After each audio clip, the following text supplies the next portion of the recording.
ночі палає вже сотий раз, незмінно немов наказ триматись.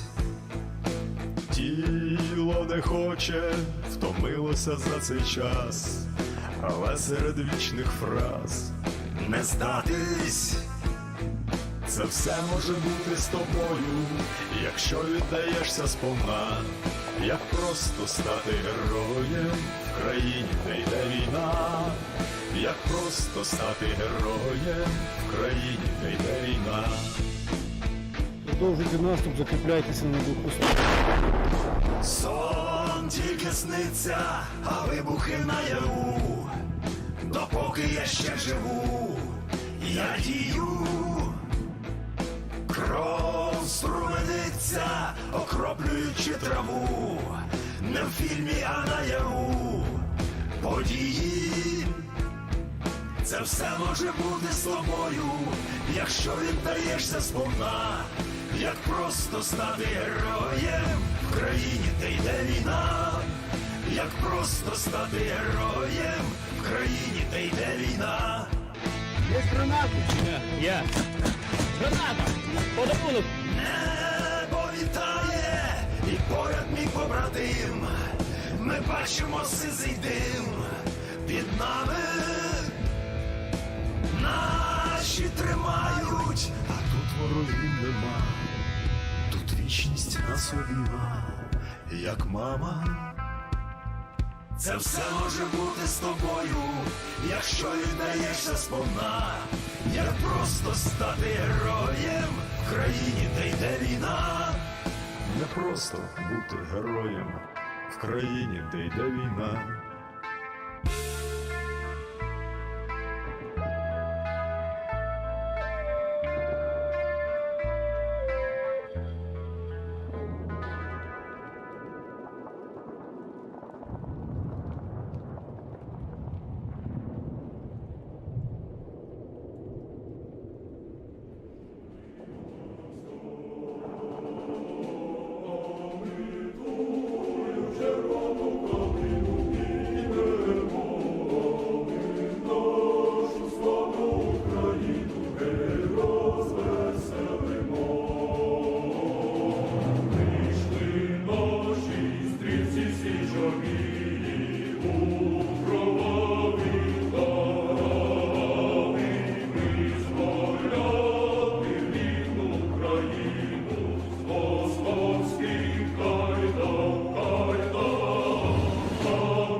Не треба ні конфлікту, ні війни. Та ми готові всіх вас звать до сатани. Тисячі вже полягло, і все більше шверхуйло. То для них нема нічого, крім труни. Going home, Russian soldiers, going home. Бо ми всіх вас тут змішаємо з багном. Від стрия до волновахи і чутно кличе діти нахуй. Тут працює ЗСУ і ТМО. Визволять прийшов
поспішаємо з балкон.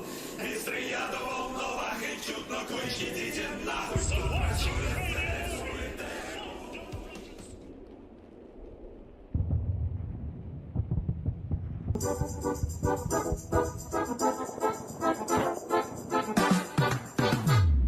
Прийшли окупанти до нас в Україну, форма новенька, воєнні машини та трохи поплавився їх інвентар.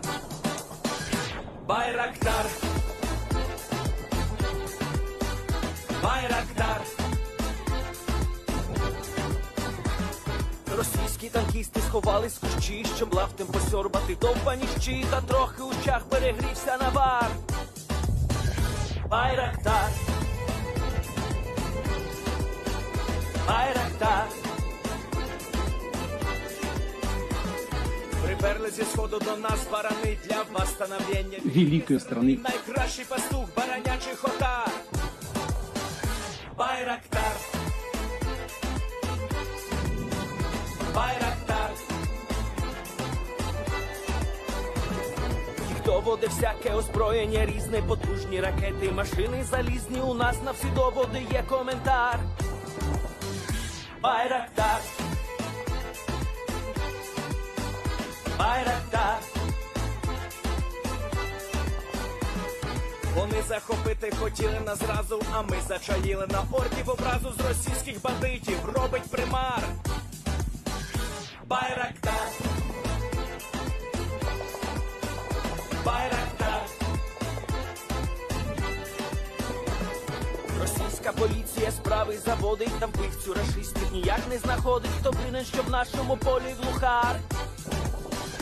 Байрактар. Байрактар. Веде пропаганду кремлівський урод, слова пропаганди ковтає народ, тепер нове слово знає цар. Байрактар. Байрактар. Байрактар. Байрактар. Байрактар.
Oh my god. Wow, what do you know? Right when we come back, this happens. Give me just a second, everyone. I'm going to go pop over Google My Maps real quick and get that back up. But welcome back, everyone. But while we're trying to get this back up to the day 118 stream of the news. Of course, we have to have a minor calamity before the stream starts tonight. But beyond that, we are back. We made it through the bot attacks on Sunday, and we've now come back on Tuesday to return to y'all with the past 24 hours of the war in Ukraine. I'm joined by Enforcer Matt. Say hey to Enforcer. And good evening, everybody. And we are on day 118 of the news, and I am happy to report we have taken action to solidify our network, so hopefully it's smooth sailing tonight and another night of the news. If it is not smooth sailing, I am going to give a quick little PSA announcement that if the stream does go down abruptly in the middle of me talking, that was not on our end, and it was most likely another DDoS attack that somehow has made it through the new defenses we've set up. If that is the case, do not worry, a new stream will be up within minutes and we'll continue on covering the news. Like I said on Sunday, nothing will ever stop this news from running unless if it's us and the news is over. And so we will continue to cover the news of the war in Ukraine, no matter how hard it gets to cover it or how much effort we have to actually put into it. So I hope everyone understands and bears with us if we do have those problems again in the future or tonight. We have tried our best to secure our network, and if it isn't, then we'll just have to cross that bridge when we get there. But moving on from that, we're now going to get to the schedule of the news. Starting off, we'll be entering the Kyiv area, where we'll be covering a little bit of news that is literally from day one on February 24th. We've gotten brand new footage again of the Russian paratroopers, the VDV, that landed at the Hostomel airport, and we'll be going over that here in a second. After that, we'll then be moving to the location unknowns. We surprisingly have no international news tonight. That lets y'all know how much news we actually have to cover in Ukraine alone. We have 41 pieces of news, and so due to that number, I wasn't able to include any international news today. But we'll then be moving straight into our location unknowns and covering both the blue and dark gray markers on the map. After we do that, we'll then start to move on to the Kharkiv and northern Donbass area. But before we get there, we're going to take a quick pause and answer 3 questions from the chat. After we answer those 3 questions, we'll then move on to the Kharkiv area and the northern Donbass and cover the news there. After we cover that news, which will also include this little marker down here in the Luhansk region, we'll then be moving towards Orlivka and the rest of the front from there. But of course, before we get there again, we're going to answer another 3 questions from the chat. After we answer those 3 questions, we'll then return back to the news and cover the southern front, the remainder of the news we have in the country, and also the news that's in Crimea. Unfortunately, we weren't able to get a speech from President Zelensky today. As far as I could tell, he did not make one, which may let us know that he is somewhere right now on the front lines near the eastern side of Ukraine, and he's reviewing troops, handing out medals, and discussing strategies and tactics with the commanders on the field. Although we're not entirely sure, all we know is that there hasn't been a speech today, so sadly we won't be able to round out our stream with that, but rest assured, as soon as we find one, we will try and include one. So, without further ado, let's get right into the news, and it feels great to be back, and hopefully we have no problems tonight. So starting off in Kyiv, we got some footage from February 24th showing the VDV soldiers being airdropped at the Hostomel airport again. This is footage that I had never seen before, and I don't think anyone's seen before until today, and so I'm going to let y'all see this because it is very interesting to see what February 24th actually looked like from the Russian perspective again. It's been something that's been a little bit of a mystical thing, really, when you think about it, because the amount of footage that we actually got on the February 24th day when the VDV landed at the Hostomel airport was almost nothing. We saw the helicopters crossing the Kyiv Sea and then flying towards the Hostomel airport, but beyond that, we didn't get any footage. So now, 118 days later, nearly 4 months after the war started, we're now getting more footage from the Hostomel airport. And so, here it is. You now see them hopping out of the helicopter. A fire has already started on a private jet in the corner, and we've entered slideshow mode. So let me rewind and restart that. Let me see if we can fix the slideshow mode. Hopefully we can. Looks like we did. All right, so we're going to throw it back up on full screen. And we can now see the Russian soldiers laying down fire across the airport, and we can see 2 fires burning, but I can confirm that neither of these fires is the Antonov 225. The Antonov 2-5 was destroyed days later, and we can actually see the large swarm of Mi-8s that dropped off these VDV paratroopers now leaving. These VDV troopers were pretty much destined to their fate after they landed. They were provided no support whatsoever and were pretty much left. A couple of hundred VDV troopers were left to defend an airport just 10 miles away from Kyiv. Suffice it to say, they weren't able to hold it. They were then pushed off just a few days later, and then the main Russian force came down and pushed the Ukrainians back off the airfield after they managed to recapture it. But incredibly interesting footage, and an incredible glimpse at what we did not see on February 24th, which was actual footage from either side. With that, we're now going to be moving out of the Kyiv area, and we're now going to be moving down to our location unknowns. And of course, we're going to be starting off on day 117, which is the blue markers. Once again, just for some of my new viewers and also old viewers who may have not heard this in a while, this very map is actually something that y'all can click on and look at for yourselves and see every single marker and open them up and go to every single video on here. It's in the link in the description below under day 118 map. Just click on that link and it'll bring you straight to it. You can actually see that around 10,000 people have already taken a look at this map, and so if you would like to take a look at it, feel free. You can kind of look at it at your own pace. But with that, we're now going to move on to our day 117 news, where we can see that the Ukrainians destroyed a Russian BMP-2 with a bomblet. It's very common for BMP-2s to get destroyed by bomblets. They have paper-thin armor, and we can see here this was no exception. The bomblet hit the front engine bay of this BMP. Actually, no, correction. We were actually looking at it backwards. It actually hit the infantry compartment where the fuel tank is, right behind the turret.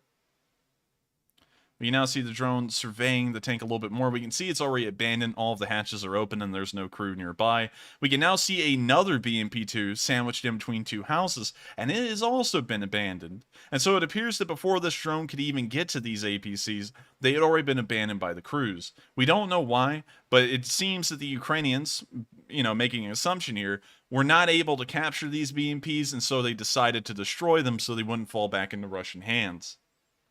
We can now see them attacking what appeared to be some kind of a main battle tank, most likely a T-72 or a T-80, but we can't tell if that bomblet actually caused serious damage.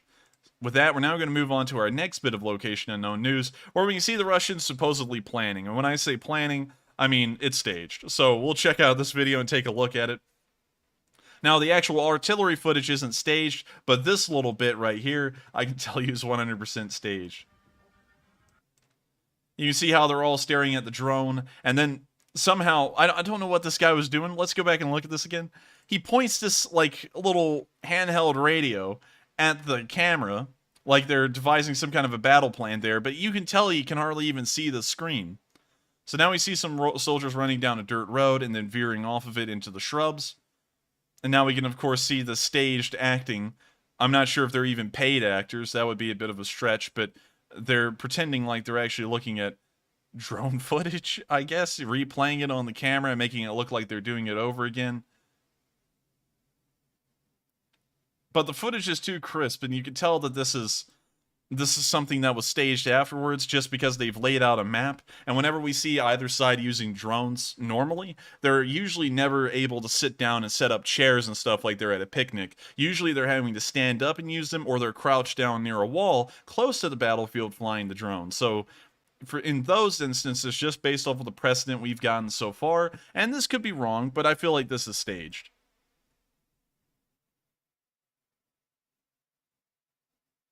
We can now see them looking at these soldiers. We can't tell whose side these soldiers are. There's no visible armbands because the video quality is so low. But they were running around, and now we've seen that an artillery strike has landed pretty close to where they were, where we last saw them here on the road. But we don't know if they were actually killed. That's one thing that we couldn't confirm on film, and they never really showed us. And so that shot may have been off, and then just a minute later, those soldiers came running out of the tree line. We don't know. We weren't able to tell that on film, and so it's kind of like Schrodinger's cat. We don't know if those soldiers had been taken out or not. All we know is that an artillery shell landed near them, and we couldn't see anything beyond that. Pretty staged video on the part of the drone footage side of things, where they were showing the drone operator sitting around. That looked staged, but this footage, of course, is not staged. With that, we're now going to be moving on to our next bit of location unknown news, where we can see some Ukrainian artillery strikes. And we know that Ukrainian heavy artillery has been a war winner for the Ukrainians, helping them to hold on to their country for this long.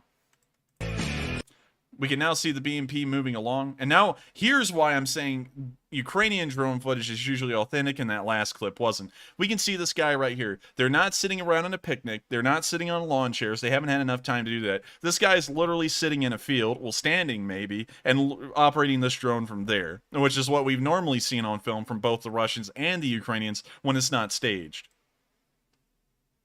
We can now see that BMP-2 flaring up and burn. Actually, correction, that was not a BMP-2. That was a T-72. Correction, no. Sorry, that's a T-80BV. I just got that wrong about twice. Forgive me for that, but it was a T-80BV.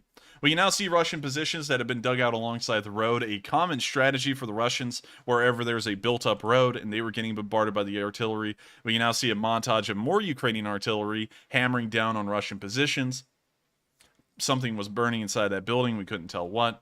We can now see another vehicle burning on the street. Can't tell what kind of vehicle that is, but by the explosions, we can assume that it has been destroyed. And we can now see them retrieving the drone. And something that's interesting to me, and we've heard a lot and has been heavily debated amongst a lot of our viewers and also a lot of people on the internet, is if the Ukrainians are still using the DJIs. And it looks like from this footage, that appears to be a DJI drone. Matthew might be able to confirm that for us later once we get to a question segment. But still, it looks like the Ukrainians are using DJI drones, even though we did hear that DJI drones may have had their information delivered from the Chinese, where their parent company is, to the Russians and maybe giving away Ukrainians' positions. Apparently that wasn't entirely true because the Ukrainians are still using them, and we don't see these drone operators getting killed left and right. With that, we're now going to move on to our next bit of footage, where we can then see some more Ukrainian soldiers on the front.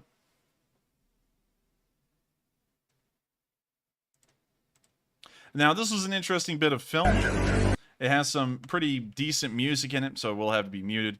But we can see this Ukrainian squad running forward through this burned underbrush, it seems. The ground does look charred, and we can see one of the soldiers fire off an AT weapon, and right there at the end of that film, now we couldn't see it too well because it cut off really quickly, but while this guy is running back, we can see the next guy here, which you can hardly see, but he was preparing to run forward through that same gap and then fire off his rocket as well. So we don't know if the vehicle on the other side of that tree line was destroyed, but 2 rockets being directed at a single vehicle, I would assume that it's most likely been heavily damaged at least. We can now see the Ukrainians firing into the shrubs in front of them. We don't know where the Russians are in this film. We never see them. But we can see the Ukrainians firing forward. And if I was able to unmute it, you could actually hear return fire, so it wasn't a legitimate firefight. We can now see them showing off some of the wounds of the soldiers, and it looks like the soldiers are still going to carry on, at least this one in particular, as it doesn't appear to be a serious wound. It looks like they just patched it up, and he's still going to be on the go. Huge credit to the Ukrainians for going through that kind of trouble in firefights, seeing how fierce it was and how they were kind of caught in the open there, taking injuries and then just dressing them up and getting right back to the front and the action. We could see that that guy was pretty much showing it off like it was a war trophy in its own way, which is something to me because you don't really see Russians doing that much, and usually when the Russians are wounded, no one even gives a crap and they just leave them to die. We've seen that before on film about twice. So incredible to see, and I hope that these Ukrainian soldiers make it through the war okay, and they are able to push the objectives that they were trying to in this video. With that, we're now on to the next one, where we can then see the Suicide Squad. We've seen a lot of Russians pretty much kill themselves, and it appears that the Russians are very much like lemmings, although we know that the Disney movie that everyone's basing that off of was fake. They actually threw the lemmings off the cliff, if y'all know what movie I'm talking about. But much like the lemmings in that movie, we can see this Russian tank decide that it's had enough of living, and it's driven headlong, full speed, into a minefield. I'm going to let y'all see the ensuing carnage. It is certainly something for the books. Ooh. We can now see the tank's been knocked out, and it looks like none of the crew was opening up their, I guess you could say, hatches, and trying to bail, which may let us know that that entire crew was wiped out. I would have to say that going at that speed through an open field without even clearing it or any kind of infantry support, at least from my perspective, which is a little bit of a layman's perspective, I will say that, this was pretty stupid. This was much like that BMP-3 that we watched drive full speed into a minefield as well. And just look at that. Stupidity at its finest. I would say this is typical Russian behavior. Anyways, with that, we're now going to move on from that bit of footage, and we're now going to move on to our last bit of Day 117 news before we move on to the Day 118 news over here, where we can see an Uragan in use. This is actually Russian footage, and surprisingly, has no music in it from as far as I can tell. And so, here's a video of the Russians using an Uragan MLRS. We can see, now I want to point this out, because I have to, we could see that they were all standing here and the cameraman said, okay, go. And then they start going and getting in the truck. So I just wanted to point that out because I'm not going to miss that. See how they were all like in a ready position, like, okay, go. And then they get ready to hop in there. We can now see the Uragan getting ready to move. And now we can see them driving it down the pre-designated road that they had already picked out earlier before they even started filming.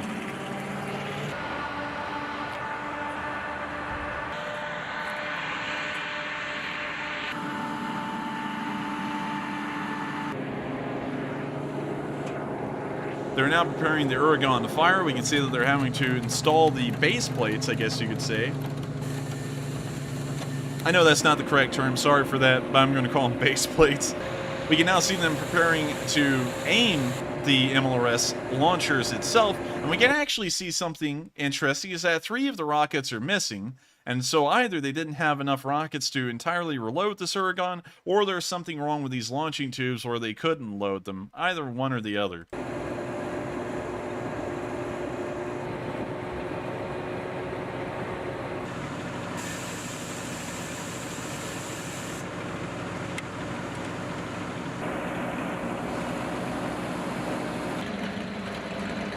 We can now see them prepping each and every rocket.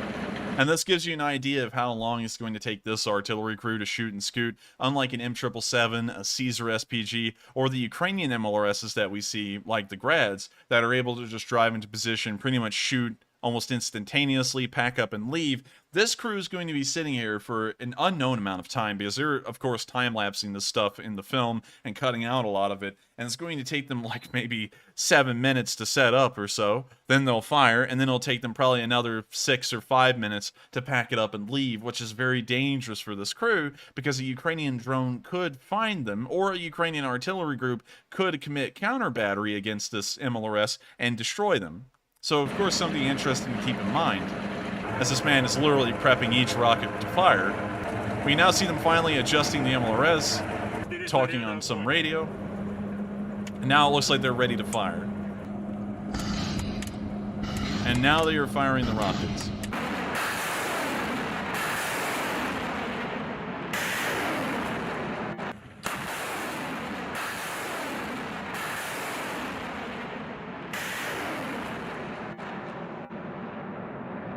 These Uragans also have a very short range of something like, I believe, 16 miles? Now, don't quote me on that one, I'm not exactly sure off the top of my head, but it's actually fairly short range compared to most artillery systems.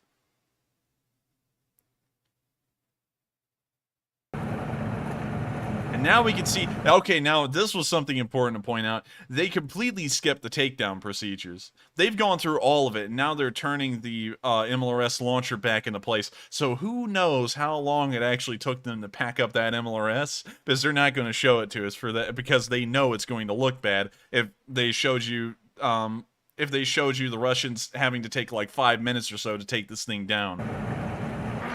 And so now they're on the move. Of course, heavily edited time-lapse footage, pretty much, to try and make it look like this is a fast operation.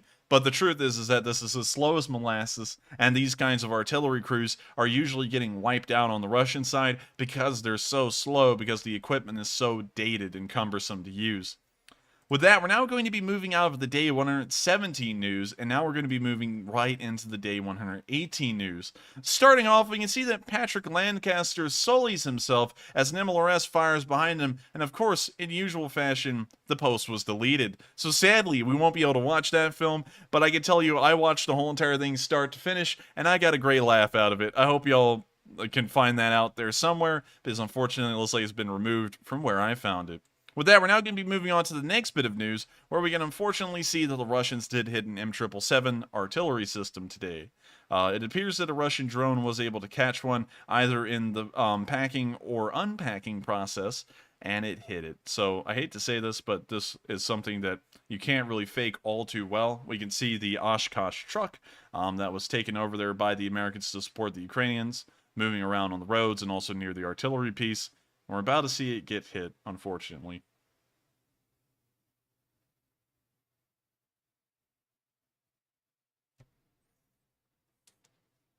We can then see the M777 there again. It appears that it hasn't been set up yet. We can get that from it. We can also see a trench work spanning the other road, of course in a zigzag, which lets us know that the Ukrainians most likely dug that trench. And now we can see some other kind of supply truck moving into the area where the M777 is. We can now see them moving around the, I guess you could say, supports for the piece, which we do know now that they are setting it up. And we can now see them laying foliage on top of the M777 to try and camouflage it the best they can. But unfortunately, the Russians already know where this piece is as they're looking at it right now.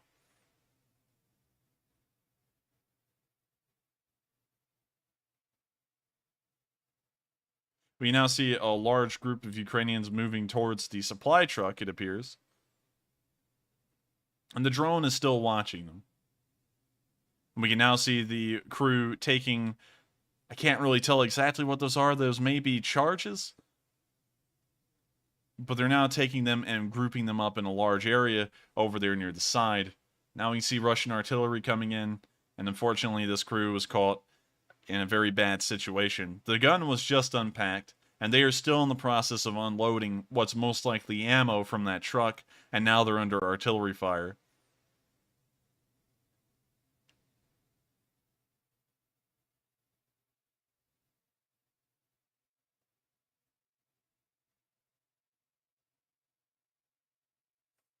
And just for y'all to know, this is most likely an Orlan 10 drone that is recording this footage. And this lets y'all know, although the Orlan 10 is very archaic compared to even the normal domestic drone that the Ukrainians are using, how deadly surveillance can be. Just the fact of having a flying camera that can fly for dozens of miles and be able to find a Ukrainian unit and report it back is vital information. And so it's very important, even though these drones seem insignificant and harmless, to try and find these and shoot them down before they can collect any intel. Because this is what happens if they find where the Ukrainian units are, is that they can actually direct Russian artillery onto them. We can now see some vehicle burning in the tree line. I'm not really sure which one that is, and it appears that that may be the M777 piece we saw earlier in the film, also on fire and burning.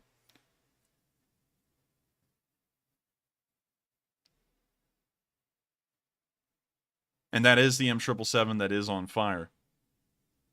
And so, unfortunately, this was an M777 that was destroyed. But this is, of course, this video in itself is a cautionary tale and allowing Orlan drones or any drones of any sort that aren't even weaponized and they just have a camera on them from being able to travel and look around, because this is what can happen if they're allowed to roam freely, is that they can collect enough information for the Russians to then call in artillery barrages on Ukrainian units and actually have them hit.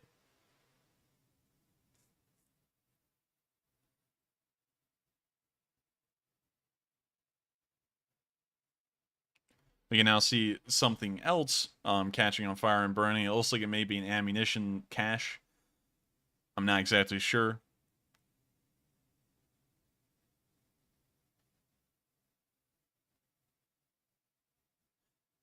Now, we're not sure about the crew. I haven't seen the crew around the pieces or around the vehicles when this barrage started. They may have gotten to cover. I'm not entirely sure. We haven't seen any of them dead on film yet. And so, thankfully, we haven't seen that. If we do, though, I will change that statement. And it's unfortunate to see this. And I hope that the Ukrainians and also the entire world notes scenes like this where we do see Russian drones actually making it through the Ukrainian air defenses and towards Ukrainian units where they can call in artillery and try and provide more support to the Ukrainians in terms of man pads and air defenses, because it's crucially important that these little drones get shot down before they can do something like this. We can now see the ammunition cooking off and exploding. That was the little spinning round that you saw down there. It's very unfortunate to see this kind of stuff. We can now see a very zoomed out view of this area and the pieces that have been destroyed along with supplies. And that's another thing I must say, is that while the Ukrainians are holding up a very staunch resistance and inflicting mass casualties on Russian forces, it is inevitable that they will take losses. And this is one of these occasions where we unfortunately see Ukrainian defenders losing their equipment and maybe their lives. It looks like there may be a soldier right there. And so, very unfortunate to see. And I hope that the Ukrainians are able to counter this and hopefully have man-pads equipped with these artillery units, so that way they may be able to shoot down these Orlons if they see them. At that point, it may be too late, but hopefully the Ukrainians can do something to try and stop these drones from passing over their defenses. With that, we're now going to be moving on to our next bit of news, where we can see another BMP-2 get hit by Ukrainian forces. This is more of a bright note because, unlike watching the Ukrainians get destroyed, it's always a good thing to see Russian units get destroyed. We can now see a T-80 that was in front of that BMP, and now we can see that they're aiming the Stugna back at the BMP. They've now fired the Stugna, and the Stugna is traveling on the way towards the BMP. It also appears, before we just saw that bright flash, that there was some crew members on top of that BMP too, which means that the inside of the tank may have been filled up to the point that they had to ride on top, or the inside's filled with so much loot that they've stolen from Ukrainian homes that the crew's riding on top. One way or the other, this tank got vaporized, and a decent amount of crew went with it.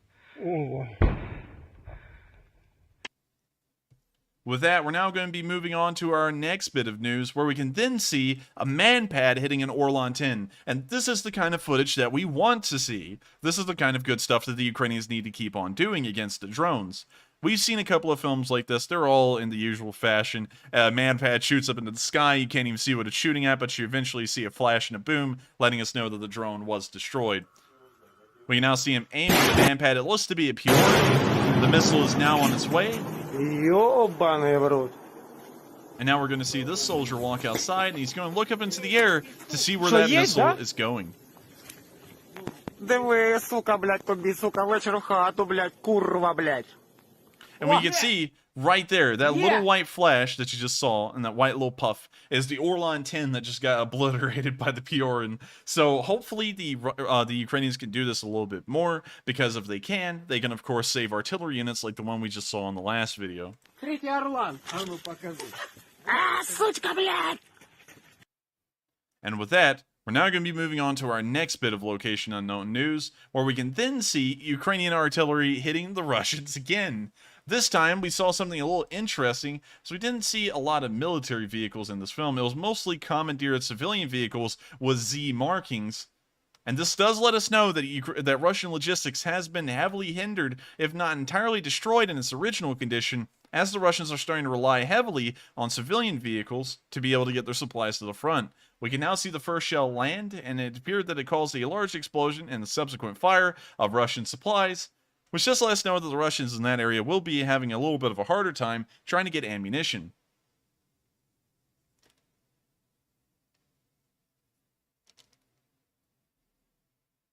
We now see more artillery landing, and of course, another fire. I'm not sure if that's the same one from a different angle. We'll have to wait and see.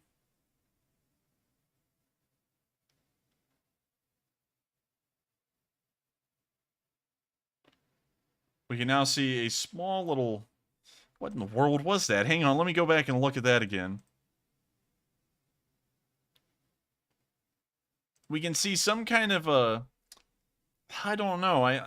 Vladimir Putin's soul, it's apparently burst out of the fire and going flying across the lake, and then explodes on the other side. I have no clue what that is, honestly, because it comes from the fire.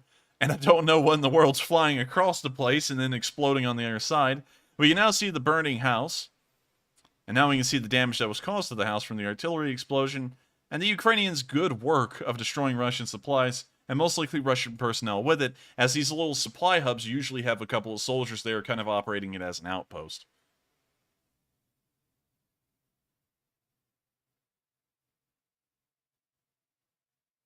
We can now see another fire. I think that may be the same one. And now we can see another farm, or a little barn, that rhymes, being blown up on the other side of this lake.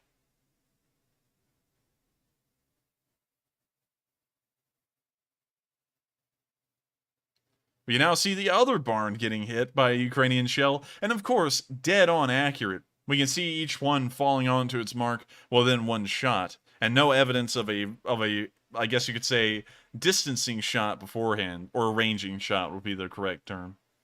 And now we can see those two barns on fire, and the supplies within them are of course charring away.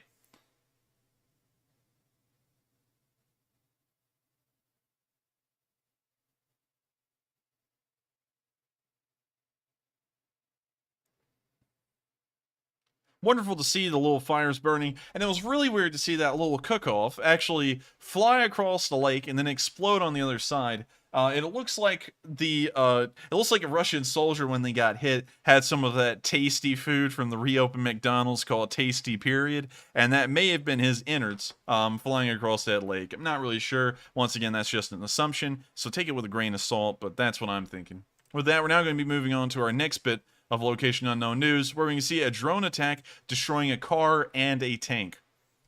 Kind of opposite ends of the spectrum, you've got the most lightly armored vehicle that the Russians are using and the most heavily armored vehicle that the Russians are using, both being destroyed in the same film. We can see these Russian soldiers, of course, with their fortifications alongside the road. We can then see a BMP-2 and also a car right there, and now we can see the first artillery shell land, which looks like it most likely took out the car. We can now see another artillery explosion land, and I'm not really sure where that hit on the tree line.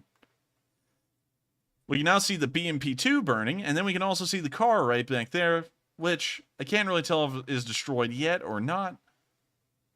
It looks like it may be smoldering back there, but it's really hard to tell with a flaming BMP in front of it. But we did see, and I'll have to correct that title there, an APC, a BMP-2, and a civilian car that the Russians have commandeered getting destroyed in the same film.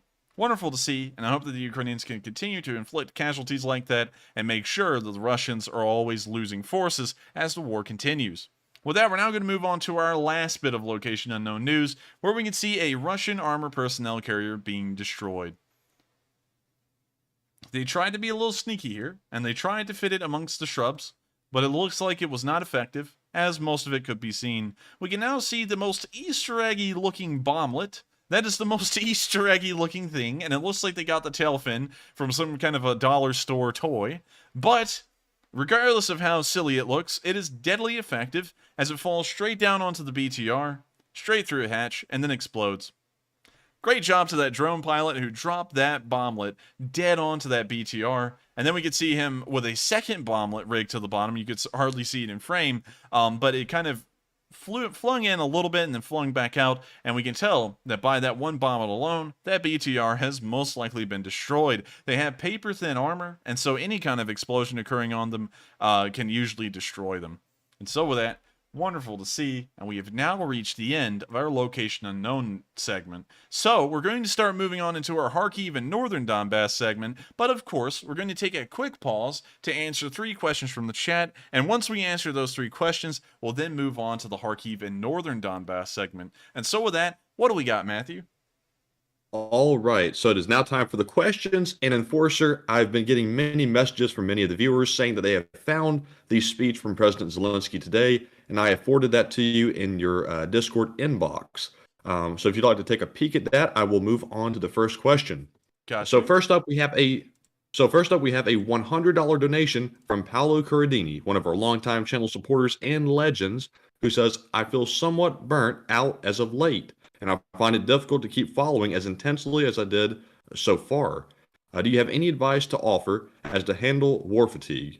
Yes, I do. As the leading expert on war fatigue, considering I have been here for 118 days doing this daily, I would highly suggest taking a single day off every week where you do not watch anything about the Ukraine war and then come back to it. I also heavily suggest that you consume the news in moderation. Unlike me, where I have to do this 9 hours a day as a job, a lot of y'all can just watch this stream alone and then just call it a day. And I know a lot of y'all, because sometimes y'all are ahead of the curve instead of me, like finding President Zelensky's speech, which lets me know that a lot of y'all are looking at this daily. If if you want to avoid war fatigue, you usually want to curb back the news consumption a little bit, so that way it's bearable and it's something that you can get through.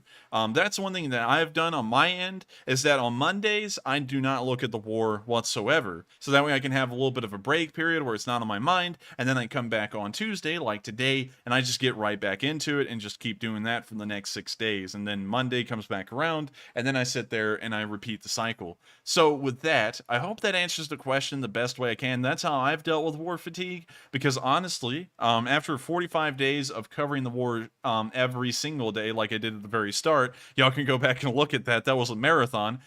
War fatigue set in heavily on me because I was literally doing that at that point around 10 hours a day. And so I had to make sure to pace myself and make sure that I could continue to deliver the news. That's how I dealt with war fatigue in my own way. So with that, I hope that addresses the question, Paolo, and I thank you so much for the wonderful support, and I hope that you don't get burned out on the war. I hope that you're able to get the war fatigue under control, get a little bit of rest like I have, and then come right back at it and make sure to be a part of this Leaf Spring Army as we continue to cover this war every single day. And if you do have to take a break, don't worry whatsoever. We will always be here, and we will always be covering this news. And so whenever you come back, we will be here. And so with that, I thank you so much for the support, Paolo, and I hope that did answer the question. And with that, we're going to move on to the next one. And up next, we have a $40 super chat from the strategist 777, who says, helping to pay for whatever you need to do when they attack you again. Your viewers are very proud that we support you to the point that you became a target. 07. Well, I thank you so much for the support. And that was an insane night on Sunday. We were able to find out it was, in fact, a DDoS attack. Multiple of them, actually. I think we had about 4 of them. And it was a hell on earth for me to get through, honestly, now that it's over. I was incredibly stressed the whole entire time that I would get DDoSed and I wouldn't be able to run another stream after that. And I was sitting there desperately trying to figure out how to keep the thing running. And Matthew was also desperately over there trying to make sure that everything in the background kept existing. So I thank you so much for supporting us and also helping us to continue on going, because sometimes we deal with that stuff. But regardless of how tough the going gets, I'm going to keep on covering this war. And so I thank you so much for backing me up and allowing me to do that with your support. And once again, we're greatly appreciative to all of our viewers in the Leaf Spring Army who stuck with us every single stream that night and would come back once we had a brand new one running and made sure to stick with us and help us reach that goal. I forgot to mention, by the way, everyone, that last night, we actually managed to reach $250,000 raised in support of Ukraine. And I've got to thank you all so much once again. It's honestly incredible that we've been able to get that kind of support. There's not a lot of people out there who've been able to do this, but us on this channel, me and Matthew, along with the Leaf Spring Army, have been able to pull through nearly the impossible in the amount of support we've given. And I've got to say, thank you all once again for providing this support. It means a lot to the Ukrainians, and it means a lot to me to know that there's a whole bunch of great, wonderful people out there in the world who care about these kinds of things and want to make sure that they can help out the best way they can as well. And so with that, I thank you so much for the support, and I thank you all once again for bearing with us through that Sunday from hell, pretty much. And so with that, we're going to move on to the last question of this segment.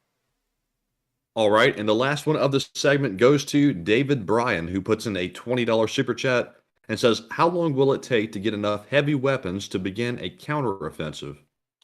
That's something that's a little bit of an uncertainty that kind of relies on foreign countries providing the support, and that's something that you really can't put a timetable to. Because, for example, here in the United States, just to go over something before, when the $40 billion package was agreed upon, one would have thought that that would have been instantaneous, but due to some, I guess you could say, roadblocks that happened in Congress, the support was actually held back for a little bit, about a week or two. And so if I was to have gone at that point and said, oh, it's going to be unanimous and they're going to get that support in a week, I would have been wrong, because it would have been then held up for 2 more weeks. And so in terms of saying when they're going to be surefire getting support, it's incredibly hard to say, because things like that can happen within each and every country where that support is held up for a little while longer, and then they don't get all the supplies they need at the right time to try and push the Russians back. If I had to give like a ballpark estimate of when they would at least get enough resources, I would most likely say by the late summer, early fall. But at the same time, I may be wrong, and it may stretch on even longer. Some analysts are even saying that this war may go on for years.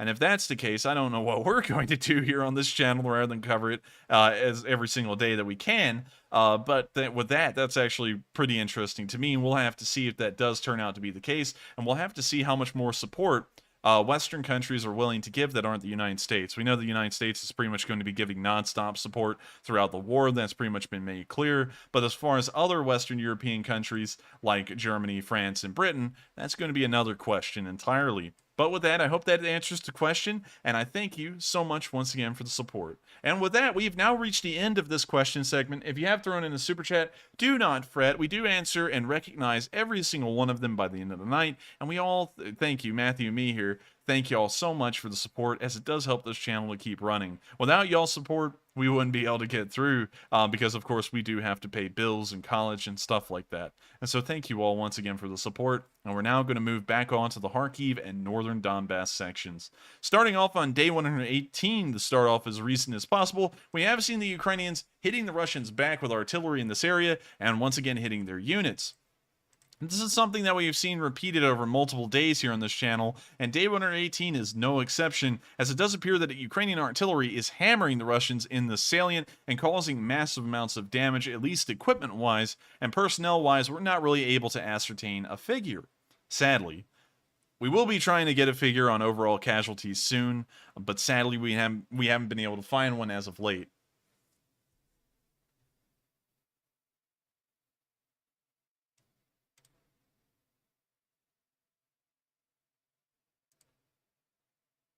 We can now see artillery hitting the targets in the distance, and of course billowing great heaps of fire. As it's always usual with Ukrainian artillery, it almost always hits its mark. And we can see that the Ukrainians did have a little bit of a struggle over there. That's one of the first times we've seen Ukrainian artillery kind of jittering about the place. We can see most of it hit in the fields, but we don't see any units out there that got hit or destroyed by it. We can now see a Russian truck racing along, and we can also see a soldier that looks like he may have been left behind for a second, as he's also racing behind the truck, trying to catch up to it on foot. The truck then pulled over, and it looks like one of the soldiers was in the back. Actually, correction, now we see what they're doing. They're actually bringing out wounded on a stretcher. We can see the stretcher right there, and they're loading them into the back of the truck and trying to get them out of there. So we do know that there were some soldiers that may have been wounded or killed in this barrage.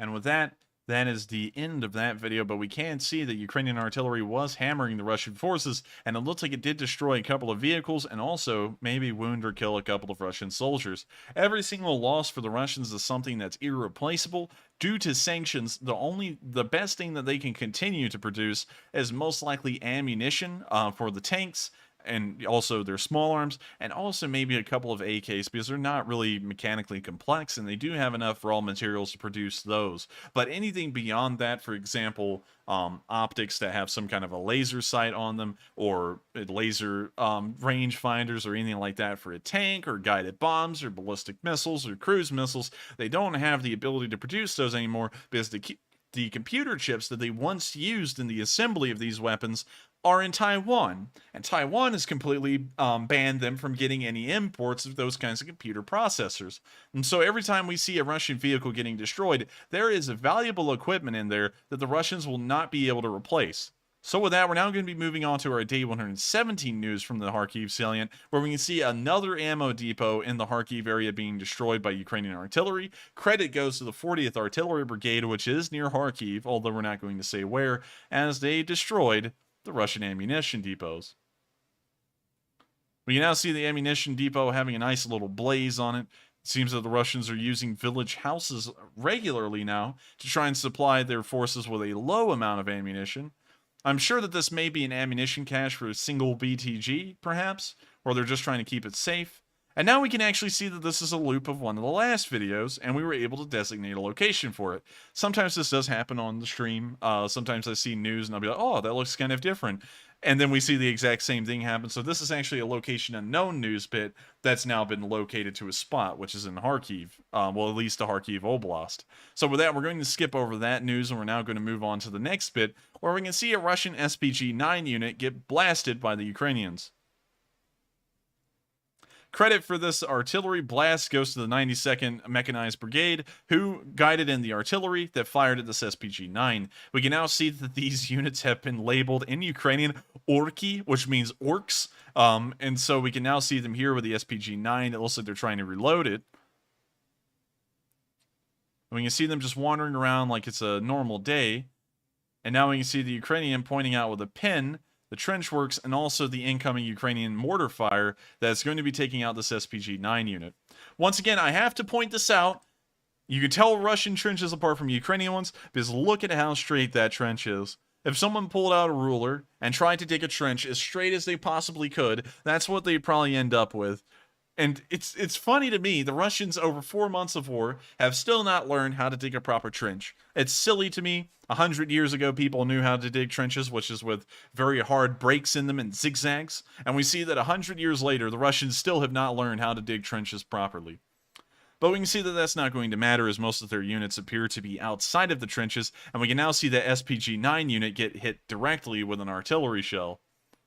Most likely ending their careers, and I don't think their careers were going anywhere anyways. We now see the Ukrainians hammering this position over and over all around. They may be trying to mop up the infantry that may be around that position, or they may just be making sure that they thoroughly get that SPG-9.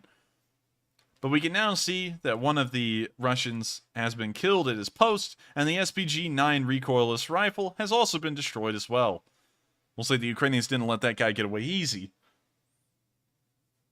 So with that, that is the end of that video. That was something crazy for me to watch, because it blows my mind more so than looking at the SPG-9 that trench is as straight as an arrow, and they still haven't learned how to dig them. You can literally tell Ukrainian trenches and Russian trenches apart based off of how many zigzags and breaks they have within them. And that is definitely a Russian trench. The only break they have in it is right here, and it's a sharp left, and then the trench just continues in a lazy, like, curve as it follows, like, the contour of this hill. It's pathetic, honestly. I don't know why they dig trenches like that. It's an embarrassing display of trenchmanship, and they need to get their game together and figure out how to actually dig a trench. It's very sad to see. But with that, we're now going to move out of the Kharkiv salient, and we're now going to move near the Severodonetsk reservoir, where for the first time we've gotten footage of Russian and Ukrainian skirmishes that have been occurring near the reservoir, this time near Rubizhny and the Kharkiv Oblast. This is going to confuse some people. It confused me as well, and let me explain. There are multiple Rubizhnys in Ukraine. This Rubizhny is in the Kharkiv Oblast, and a lot of y'all may have remembered Rubizhny here in the Luhansk Oblast as being near Severodonetsk, and you're not wrong. There are actually multiple Rubizhnys, as there are multiple different villages in Ukraine that share the same name. I'm sure this causes a nightmare in the Ukrainian postal service, as they just get a letter addressed to Rubizhny, and they're like, where? Which Rubizhny? But there's actually multiple Rubizhnys. One of them is near Severodonetsk, and one of them is on the Severodonetsk reservoir here. So, with that, we've seen that from a Russian perspective, a firefight that began near the reservoir today, and we do have a good idea that the Russians are lacking on equipment. And let me show you why. Медведь, я глаз. Вижу противника. Alright, so, first bit of equipment we see is a Mosin gun, and this thing is definitely a beater. You can see that the wood stock is almost rotting. I mean, like, this is a very poor kept up wood stock. I bought a Mosin gun in a gun store here in the United States for $350, and it looked better than this piece of garbage right here. And that lets you know how poor the Russians are. And some of y'all may be saying, well, maybe they don't have a different kind of sniper to use. They have loads of different kinds of snipers to use, using the same cartridge as this Mosin. They have the SVD, which we'll pull up right here, SVD rifle, not the singular value decomposition. They have this right here. It uses the same cartridge as the Mosin, does the same thing, but it's more modern. They also have a very new sniper rifle that still uses the same cartridge called the SV98. So they do have replacements for the Mosin. It's just the fact that the Russians as a country are so poor and have such a small military budget that most of their soldiers end up being issued these nearly 80 or 90-year-old rifles that are dated beyond belief and most likely used to the point that the barrels are worn out and they're not even accurate anymore. But that's getting into a rabbit hole on the efficiency of the thing. Anyways, all you need to know is that that's a poor piece of crap rifle, and they have better alternatives than that. От 3 до 5 человек. Разрешаю огонь. Уничтожить противника. We can also see that his ghillie suit, and this is another thing that I have to point out here that's driving me insane. They took a normal Ratnik uniform, and let me pull that up. I got to show you all these examples just so that way I'm not losing people. Ratnik uniform. They took a normal Ratnik uniform, like this one here that you can buy on eBay, probably. And then they shredded it, and they like glued it or something to this guy's normal clothes, so that way it looks like a ghillie suit, but really it's just torn up rags that they've taped to this guy, and you can see where they cut the stuff. This is the cheapest thing I've ever seen. They're trying to make this guy look cool. Remember that. That's why they did that. Now we can see him firing. Wait a minute, hang on. Let me go back and look at that again. Wait a minute. Okay, hang on. Okay, he actually shot. I thought that was fake for a second, but you can see the firing pin go forward. So he actually shot. I was about to say, did they really just fake him shooting? Now we can hear another sniper somewhere firing. And now we can hear a firefight. I don't think this is a sniper. I think this might be just a normal infantryman because it sounds like he's accompanied by an entire squad or a platoon that's now shooting as well. So now we can see an RPG-7 firing, some old AK-74s with the wood furniture, a PKP. We can see this guy using ammo crates, most likely still filled with ammo with his cover. That's a smart one. That's a really smart one. I don't know if they're actually filled or not. That's a big assumption. They may be empty. We can see this guy wearing an antiquated Cold War era shush helmet. And from what we know, these aren't... Wait a minute. What is that? What is this thing? Wait a minute. Is this a Dishka or what? That looks like it may be a Dishka, but it looks like it may even be older than that. But I'm just going to err on the side of caution with that one and say it's a Dishka. But Jesus, oh my God. Let's look at this man. This is not the LPR, just for y'all to know. This is actually the Russian army. And now they're as poorly equipped as the LPR and DPR are. And we were joking about them at the beginning of the war, saying, look how poor they look. They look like they don't even have a budget. And now the Russians are falling into that category too, as they're running out of modern equipment. And now every soldier is getting stuff that was used in the 60s or the 70s. I just saw Bipedal Species asking why are we using World War II footage, and I've got to agree, it's unfortunate, but this channel's come to the point where we're showing World War II footage, pretty much. But we're going to let the video continue. We now see this guy spraying with the AK. We see this guy blind firing. And we've now returned back to Papa Sniper, who's still using his 90-year-old rifle. And that's the end of the video. Now, to the credit of the Russians, a bolt-action rifle, regardless if it was an SV-98, which is the newer version, pretty much, or a Mosin, they pretty much do the same job. But the fact that they're issuing such old and decrepit-looking rifles, especially in that condition that we saw from the stock alone, lets us know that the Russians are running out of resources to hand out to their soldiers. Which is very fortunate for us, as that may mean that the Russians are clinging on to everything they can to send to the front to try and at least do anything. But with that, we're now going to be moving on to our next bit of news, which is all the way out of the Severodonetsk reservoir. So far, we haven't actually heard of any frontline developments here. We haven't heard of anything on the Severodonetsk reservoir itself. That was just seemed to be a small skirmish that occurred, which didn't really result in anything. And we know that the Ukrainians are still bombarding the Kharkiv salient, but they haven't taken any offensive actions that we've been able to find out about where they've taken ground. With that, we're now going to be moving past the Chuhuiv-Balaklia area, and we're now going to move down to Izium, where we saw an embarrassing Russian failure on film as two Su-25s, flying at a somewhat moderate altitude compared to normal, at a somewhat slower speed, were fired at by Russians on the ground, and they managed to shoot down neither of them. Here's the video. The video starts off with two Su-25s from the Ukrainian Air Force flying over the Russians. We're going to start it off.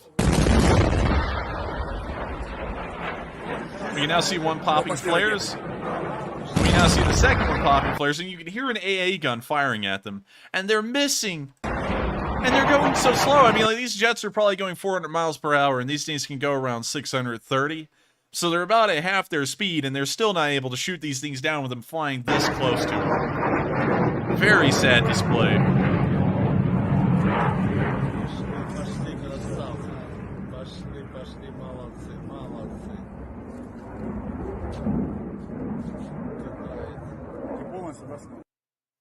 Very pitiful. If you have a 37mm autocannon, like they probably did in the video, although we didn't see it, we heard it, and you have jets flying about maybe less than a mile, maybe 3/4 of a mile away at around 300 miles per hour, taking a slight curve, you would think that they would be able to get at least close to hitting one, but they didn't even do that. They missed both of them. They had two chances. They missed both of them, and the Ukrainian Su-25s just flew off into the sunset. And that, once again, is kind of like an epitome of what the Russians have been doing the entire war. It's almost like a Three Stooges comedy routine. So with that, we're now going to be moving on from that film, which was hilarious to watch in a way near Izium. And we're now going to be moving all the way down the front. We've gotten no news near the Cave Monastery. We've also gotten no news near Liman. It appears that the Ukrainians are still holding the line there. And we're now going to move down past the rest of the Severodonetsk River, where no action has been reported, and into the city of Severodonetsk, where over the past 2 days, we've once again gotten more news that pitched fighting is still going on in the city, as heavily as it was on the first day that the Russians entered the town, and neither side has managed to push the other out. This battle has been going on for nearly 2 weeks at this point, and if there was a Stalingrad in this war, I would say that this is that Stalingrad. Both sides have not been able to actually make any leeway here, and it seems like this battle for the city is going to be going on for ages. Starting off on day 117 to lead us into today, we did get some footage of the Ukrainians operating in Severodonetsk on day 117. So here's the footage real quick, and I'm just going to get this up for y'all. And I'm going to have to mute it right away. But we can see the Ukrainian soldiers moving into the city here in a convoy. We can now see them firing out of a building. It appears that they're using one of those modified tank machine guns that they took off of a Russian tank and then modified into a field gun. They are incredibly heavy, but they are heavy hitting with a massive caliber. We now see a Ukrainian soldier walking around a burning building. We can now see Ukrainian using a DP-28, which is pretty crazy. Just for y'all to know, I do have to give a little bit of weapon history on some of the older ones, but the DP-28 is one of the Soviet Union's oldest guns. It is incredibly old. This thing went into service in 1928.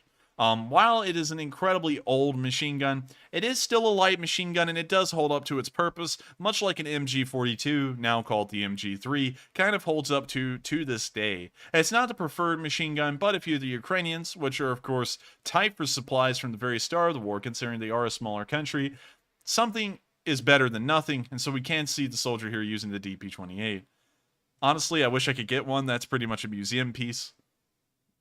We can now see a soldier using a PKP, a much more modern machine gun, or maybe an AKM, because it does look like it has the normal, I guess you could say, banana clip, but it does have a bipod on it and a lengthened barrel, so that definitely is an AKM of some sort. And we can now see they've mounted another one of those monstrosities of a machine gun on a table, and we're hardly managing the recoil. We can now see them surveying the damage of some of the destroyed buildings in the city. And it is looking like Stalingrad. Nearly the entire city has been leveled by Russian artillery. We now see a soldier taking a quick shot out of the window of a building. We can now see another one of those heavy machine guns set up inside of one of those apartment blocks. We can now see a soldier walking around the ruined streets of the city. It's hardly even recognizable as the town anymore. It looks more like a ruin.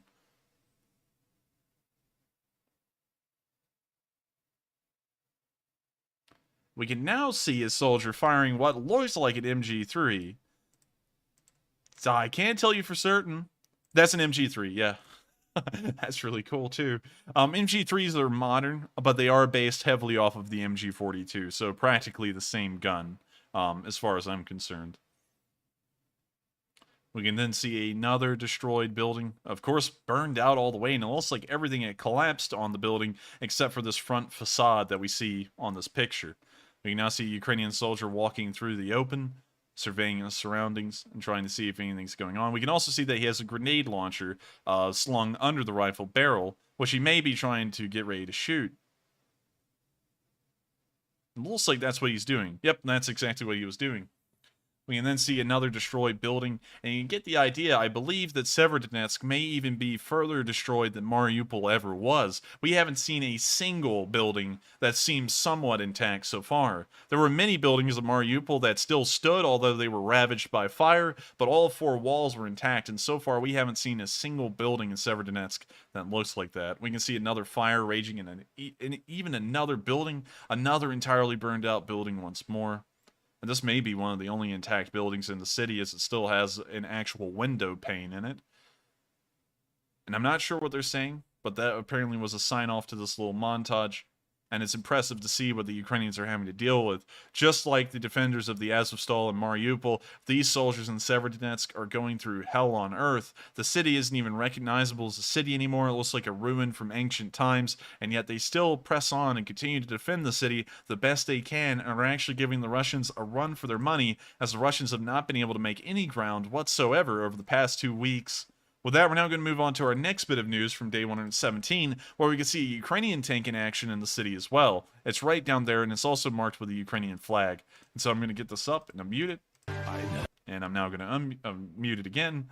When you see the tank there taking a good look, and then firing into the distance, into that high-rise that apparently has Russian soldiers in it. We can't confirm if Russian soldiers were in that building, but hopefully the shot was on the mark and took a couple with it. With that, we're now going to move on to our next bit of news from day 118. And so now we've gone over yesterday's news, and now we're on to what happened today. Starting off, we've seen a marksman team in operation near Severodonetsk from the Ukrainian side. And take a note, we did see the sniper, Papa Sniper, I guess you want to call him, near the Severodonetsk reservoir. And so take a good look at this Ukrainian marksman team and what they're equipped with. We can first see that this guy is already in the modern age. They have a SCAR sitting right there, which is one of the more modern rifles one can get, and is highly sought after in the US gun market, so that lets us know that they're in pretty good shape. Now, this is some older footage.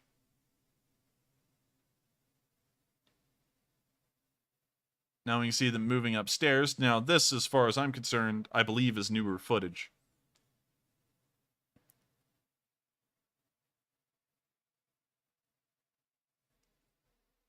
Looks like the video is blacked out for a second. Now we've gone back to older footage. And it looks like there was only about 10 seconds of new footage in this clip. But you can see a side-by-side comparison of Ukrainian soldiers in this video versus Russian soldiers, their guns, their armor, and how well they're equipped. And you can just see, just off of a basic glancing look, that the Ukrainians are far better equipped than their Russian counterparts at this point. With that, we're now going to move on to the next bit of news, and we're now going to see some more fighting that has occurred in Severodonetsk. Now, I did see some news today, and some people may be asking, are the Ukrainians losing Severodonetsk? I did see a news article, by misfortune, that did say that the Russians are making ground and they pushed the Ukrainians back to the industrial sector of the city, but the problem is that the Ukrainians have been there for a week already, and so that news is old, and they're trying to make it sound new and frightening, so don't worry about that. The Ukrainians have already been in the industrial sector for about a week, and they've been fighting there so far, so nothing's really changed. Just want to let y'all know that, because that seems to be the going narrative today in the mainstream news. We now see some more footage of Ukrainians fighting in the city. It appears that this guy has a PKP, and he's about to level it out of the window and start firing as well. Looks like he also has a friend in there, but I can't tell what kind of weapon he's using. We can now see them rest in RPG 7 against the wall. You now see this guy roaming around and giving us a tour of the interior. In that room, which you can get for only 100 I don't really know what Ukrainian currency is pronounced at, but I know how it's spelled. But you can get this for about $50 a month, and it comes with a Ukrainian machine gunner. Pretty solid deal, if you ask me. You can also see that the hall is full of friendly and lively tenants. Look at this man here. He has a passion in rocketry. Look at him go. He's getting ready to launch his firework for the celebration of Ukrainian independence. Almost like he's getting ready to shoot it out the window. And just look at that. You've got friendly neighbors. They do create a little bit of noise. But on the bright side, at least it's always joyous in this building.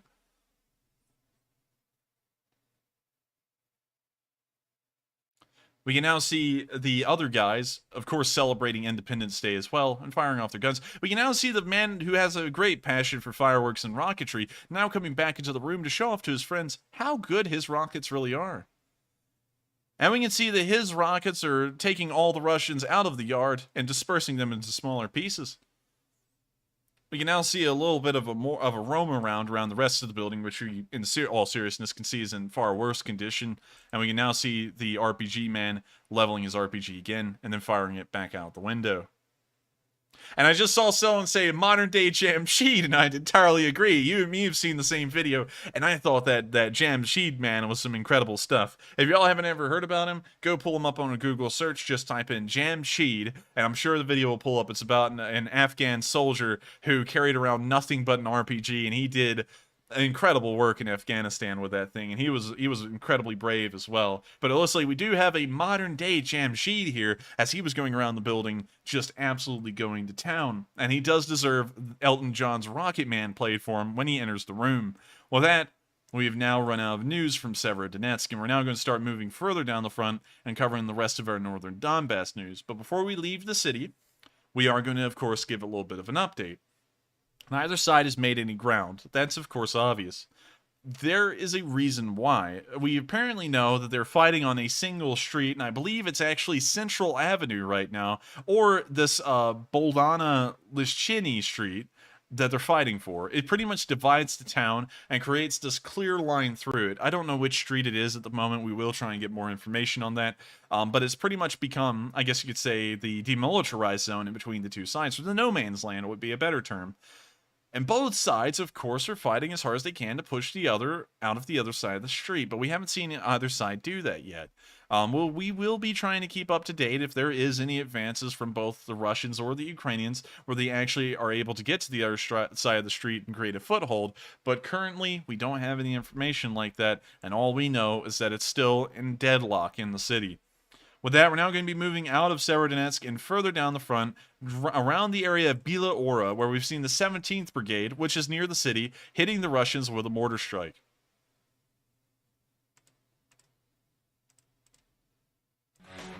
Of course, it has copyrighted music, very sad. But we can see these fields here, which the Russians are in, and we can see that one of them had a large fire right out there, and you can see the char marks where it burned out what appears to be a large field of wheat about halfway. We can now see the Russians, of course, in their usual roadside fortifications, just littered with trash, which gives away their positions fairly well, roaming around and, of course, writhing in their filth. And we can now see them all running for a bunker, and it looks like the Ukrainian mortars are coming in hot and heavy on them. And in fact, it looks like they're in pretty bad shape with that bunker there, because observe this. They all go running for it, but the man in blue looks like he's trying to cram in there, but there wasn't enough space for him. And so as far as we know, that bunker may only be big enough to fit 3 of them, and then the rest of them are going to be stuck outside. We can then see a guy trying to crawl into the bunker, and his friend runs over him to get in for himself and left his friend for dead. Didn't even care about him once. We now see them getting that guy out of there and trying to put him into a car. Now they finally care. We can see a burning hot tracer or something similar land onto the hood and burn for a couple while longer and then stop. We now see some Russians getting out of a truck, and it looks like they're also trying to get more wounded soldiers out of that bunker into medical aid. It looks like these Russians were in some pretty bad trouble there, as a lot of them couldn't fit into that bunker, and so a lot of them just got caught in the shrapnel rain that just occurred right outside. We now see them being whisked away, and that was the end of the video. but a decent amount of losses for the Russians on that film. We could see at least 2 infantrymen that were wounded or killed, and hopefully, although it does sound morbid, many more were taken with them, and that unit was mitigated to a smaller size due to early workers' comp. With that, we're now going to be moving on to our next bit of news near the village of Tashkivka, where we've heard that the Russians may have taken this today, although I haven't heard for certain, and I've also heard some people saying that the Russians have taken Zelote, although I have not gotten any news to confirm that either. Sadly, I won't be able to comment on that. I have a lack of information on that side. And on top of that, I've already marked Zelote as being lost for weeks. And so I don't know if that's like old news that people are resurfacing or what, but as far as I've known, Zelote's been in Russian hands for about a month. But with that, we're now going to move into Tashkivka, where we can see the Russians conducting an assault on the city.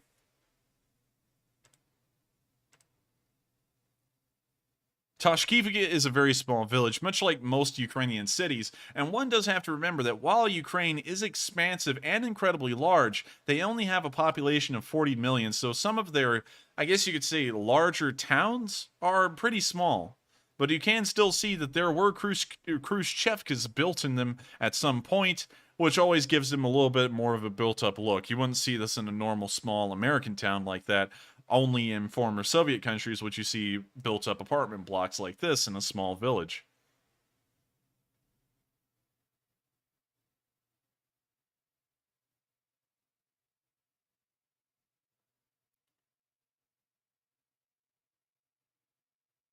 We can see a derelict BMP-2 sitting in the road there, but we don't see any actual infantry activity at this point yet in the video. But we do see some smoldering and burning up there in the top right of the screen, which may suggest a Russian artillery barrage just occurred. Now we can see some armored personnel carriers. It appears to be a Russian column trying to move into the town, or it may be Ukrainian. We can't really tell at this moment.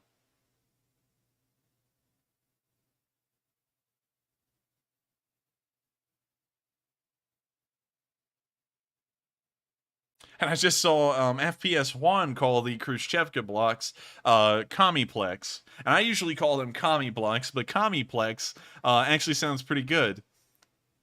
We can also see that the APCs that are now rolling into the town appear to be BMP-1s, the far dated and less capable version of the BMP-2. The BMP-1 had a lot of problems, and I'm not just saying that because it's an older version. It was so bad that the Russians literally raced to figure out a way to replace it as soon as possible. We can actually see that the lead vehicle in that column has just taken a hit. We can see that right there, and it appears to have tried to hastily fire back from where it assumes it got hit from. Let me try and rewind that video so we can see that a little bit better. Right here, we can see the tank moving past the wreckage of the BMP-2. And then, off screen, it appears, if we pan back down, it looks like it may have gotten hit, or that may be the plume of smoke from the engine. Now that I take a second look at that, I may correct that. It looks more like engine exhaust. But we can see the tank firing at this Commiplex out here in the distance. I really do like that term, actually. That's a really good one. Good job, man.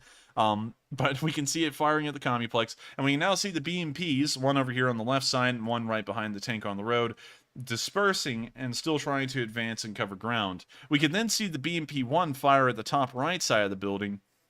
As far as I know, I don't think the BMP-1 has a stabilizer, so firing on the move is a little bit of a tricky business for it. We can now see some Ukrainian artillery landing on the Russian forces as they continue to try and advance. We can now see the BMP-1 firing again in the direction of the right side of the screen, and I'm assuming that Ukrainian forces may be over there, and that's why they're directing most of their fire there.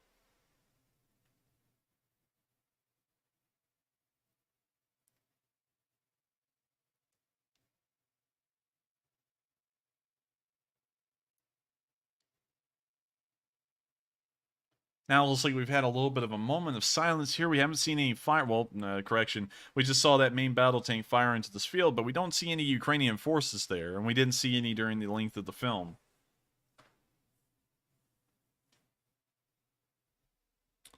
Now, if this drone operator doesn't stop shifting around the camera, I'm going to lose my mind. Leave it to the Russian, drone operators to make the most spastic-looking drone imagery possible.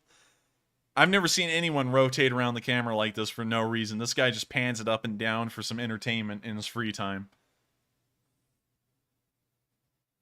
It appears that the columns stopped as well on the road and isn't moving any further. But we can see the tank still firing into the right side of the screen, and we can then see, hang on, let me go back and take a look at that a little bit better. We could then see some kind of an explosion here on the back side of the road, right there. It looks like it was going for the BMP, but it did miss a little, sadly. But we do see that the Russians were trying to assault the village of Tashkivka, and at the moment, we do not know if they were able to push the Ukrainians out or not. So we'll be trying to keep up to date on that and see if we can get any more news. I actually signed off Tashkivka a while ago as Russian-controlled, and I said that the, I guess you could say, battlefield was in Kharkiv, right here where my mouse cursor is. But I actually found out today that the Ukrainians apparently still do hold on to Tashkivka, and it's under attack, and they're pretty much trying to defend it. I didn't actually know that. I thought they had lost it, so I had to adjust my front line today to actually give the Ukrainians a little bit of ground, so that way we could adjust for that. But with that, we're now going to be moving further behind the lines near Tashkivka, where we've seen the Russians firing more artillery in the direction of Severodonetsk and Tashkivka as a whole, and trying to, of course, uproot the Ukrainians from their defensive positions, or soften them up for an assault. Sorry, y'all, my headset just went dead there, which threw me off. But we can now see the rockets firing, which actually has no music in it, surprisingly.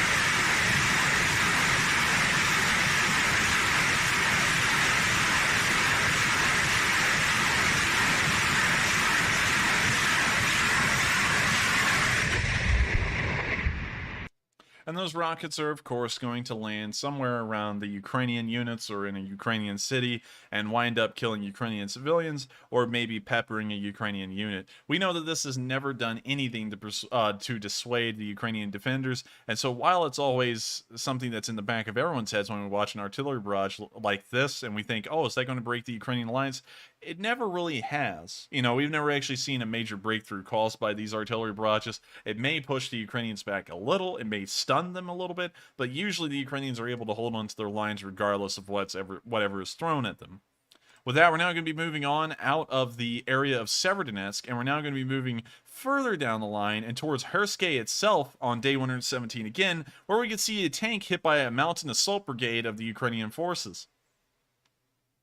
Credit for this attack goes to the 10th Mountain Assault Brigade, which did conduct this attack on this tank. It appears to be a T-72B3 from what I can tell, although the footage is pretty grainy. We could see the anti-tank weapon hit directly on the side of that T-72, and fire came billowing out of the engine bay, which I don't think is a good thing for the engine's service life. They might want to have that one checked out by the warranty department and see if that's still covered. I don't even think this Russian tank got a lot of miles. With that, we're now going to be moving on to our next bit of news from the Popasna Finger itself. One of the first times in a while, actually. Not a lot of news comes from the Popasna Finger anymore. It appears that the Russians have largely abandoned the finger, as reaching the T-1302 has practically been proven as an impossibility and something that the Russians will never actually be able to attain. But we can see today that the Ukrainians were firing an AGS like a mortar at the Russians. And we can see that this guy is putting his heart and soul into trying to hold this thing down because the recoil is actually really fierce on these things. So here's the video.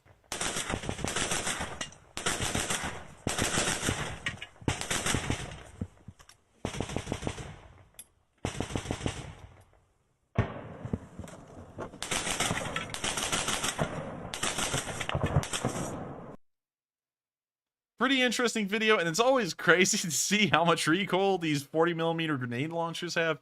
You would think that they'd have some kind of a manageable recoil, but apparently it's so much that you have to put your whole body weight pretty much and trying to hold this thing down so it just doesn't jump around like crazy. But really cool to see, and hopefully those 40mm grenades are landing right on the mark. And one thing that's really cool about these 40mm in comparison to your normal I guess you could say smaller caliber mortar that's used by an infantry unit, is that this thing can lay down so much fire compared to a tiny mortar. You know, because a tiny mortar, just like a medium or a heavy mortar, has to go through the exact same loading process where you hang the round and then drop it and then get the next one. But this thing is dropping down 40mm shells like it's a machine gun. And so just by rate of fire alone, it's that much better. And so Hopefully the Ukrainians are using this to great effect. Hopefully it's knocking out Russians left and right, but we don't really know, and that's a lot of assumptions. We'll have to wait until we get more video evidence to see if this thing actually did any good. But with that, we're now going to move off of the front lines in general, and we've gotten more footage from near the village of Krustelny, where we've seen the Tachka attack that took out the armory earlier on, I believe on day 1 of this week, day 113. And we got more footage of it from the Russians. It's a bit of a long film, but it's still really good. So here's the video. Поехали нахуй отсюда. Хуя там уебало.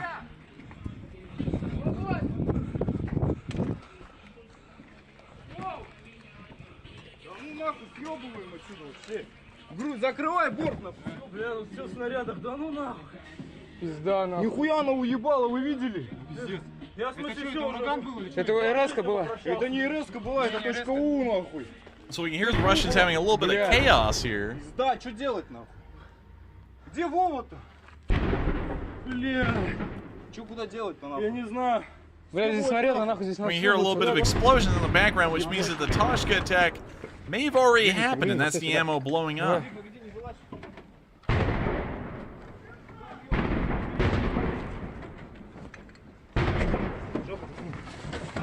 Can't really tell where the explosions are coming from at the moment. They actually sound a little bit like artillery. Ясен хуй. Ебано прям пиздец. Где Володя-то, блядь? В полном ходу отсюда уебан. Куда Урал там стоит, ебать? Хуя она ебала. Вы видели, как она летела? Да. Да нахуй. Ворота есть какие-нибудь там, смотрите, быстрее. Нет, вообще проезда нету. Это уже цепная реакция. Нахуй голову все прикрыты. So we hear them, of course, discussing in Russian.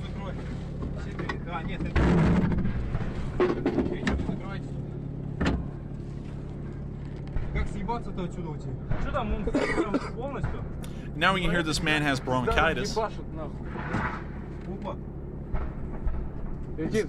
And it seems like they're sitting in the truck. Nice Nikes, by the way. But it seems like they're sitting in the truck and trying to figure out what to do.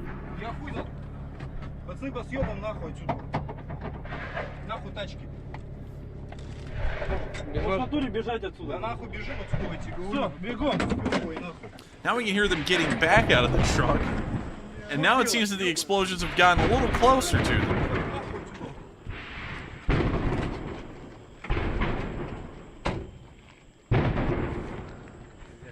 Сука. Ебать, точечно уебали еще. Да блядь, продано уже. За колеса. Уже все продано нахуй, что можно.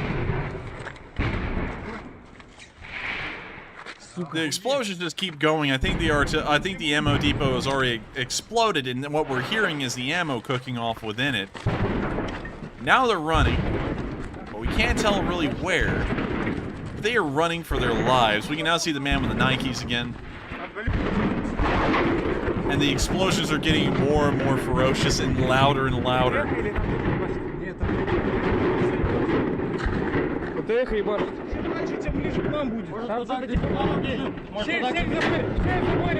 We can now see shrapnel. Okay, now we know what's happening. We now see shrapnel popping off the dirt right there. You can see it right. Let's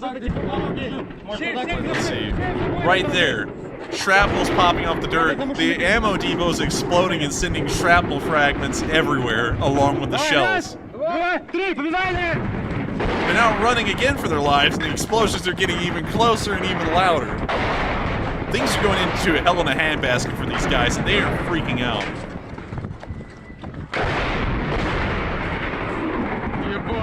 We can now see the explosion from the ammo depot. We can see them taking cover for a second as they now try and figure out what to do next. Oh my god, this is insane.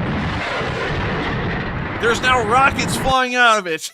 Oh my god, this is insane. This is the craziest one we've ever seen. This thing is blowing up so bad. Literally, it's firing off MLRS, like rockets like it's a grad. Watch that again. Oh my gosh. They literally made their own battlefield. There goes another one up there. And there goes another one. The Russians are getting bombarded with their own ammo depot. There goes another one. This is insane. I would hate to be in here. This is like hell.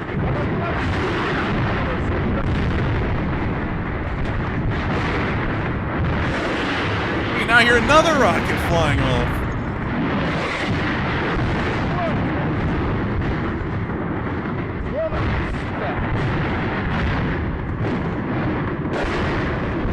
It's still going on, and they're hiding behind this little stone wall here, thinking that this is going to give me, like, protection, I guess.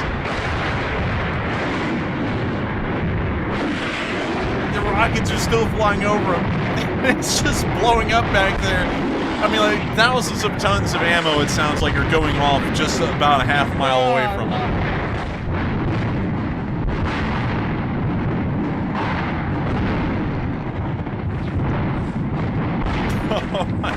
Oh my gosh, something's caught on fire on the other side of the street. Oh, that's going out of control over there. It's about to catch that tree on fire.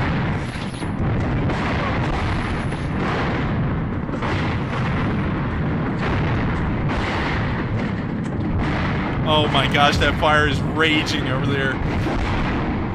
And oh my god! Okay, wait a minute. Things went from bad to worse.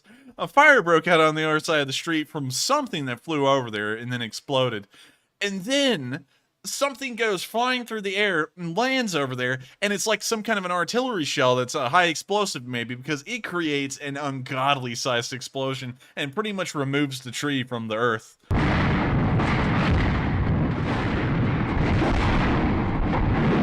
Oh my god. These poor guys, I mean, like, I can kind of sympathize with them, but then again, they're Russians. We're now watching them get rained on by splinters of wood and stone.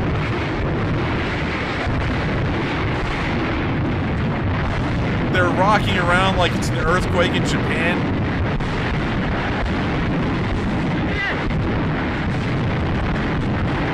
The air is filled with smoke. I mean, like, they're literally sitting within a massive explosion right now.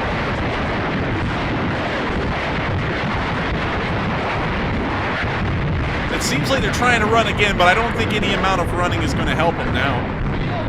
They've now gotten into a building.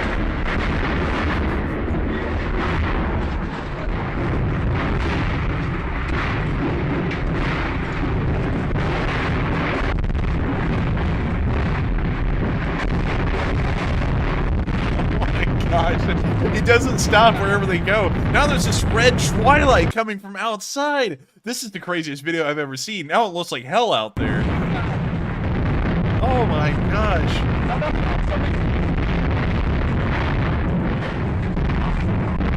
So now Satan himself has arisen from the ammo depot and has created purgatory outside the front door.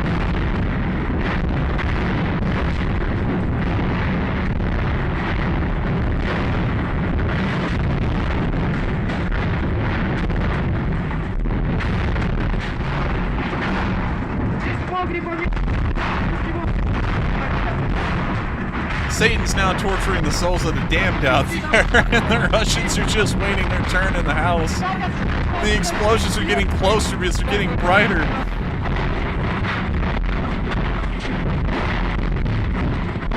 And now smoke is filling the building. Now we can see a fire burning right outside of the house. And we see someone using a lunch tray to try and take a look out there.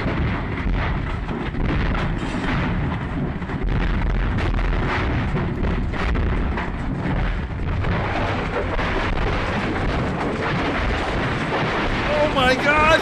Oh, wait a minute! Oh my god, Matthew, I'm gonna screen share this with you because I think you need to see this live because this is insane. One second, let me share my screen here. I'm gonna need your commentary on this, Matthew, because this is insane. What we're looking at right now, and you've probably seen this, is they're looking outside with a lunch tray, and you're about to see something fly in, and it catches like the whole room on fire, and they're trying to run out.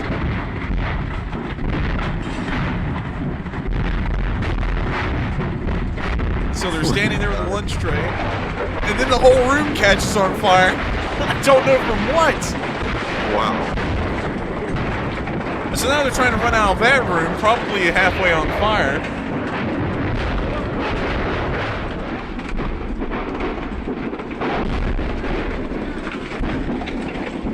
Now it looks like the roof's on fire.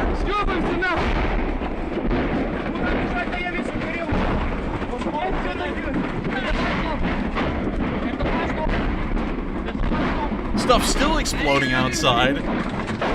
Glass is shattering. they're laying on the ground. There's nothing but fire outside. Look at that, Matthew. That is insane. This is insane. These guys are literally living through hell already.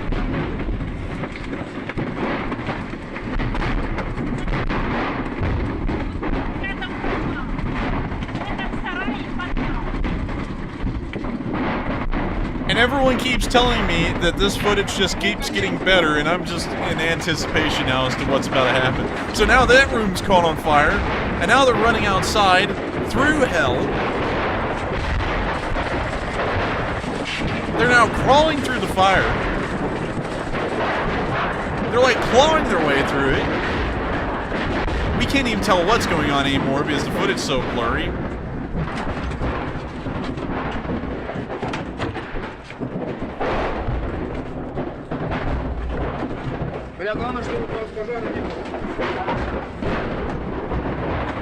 Now they're in another charred building, but this one looks like it's already been burned out. There's so much ash in the air, it looks like snow.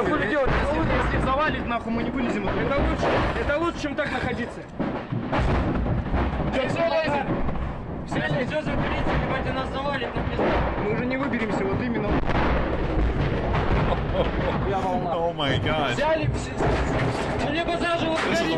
This is the worst thing I've ever seen on film. Luckily it's happening to the Russians, but jeez, I would hate to live through this.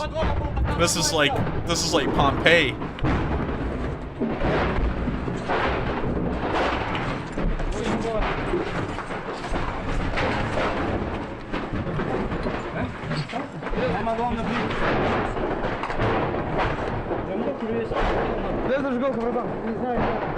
We now hear them trying to figure out something again. Now they're running again through hell itself. Now it looks like they're trying to climb over a burning fence. They made it over, but the camera is almost upside down. They're now climbing over a window pane that's on the ground.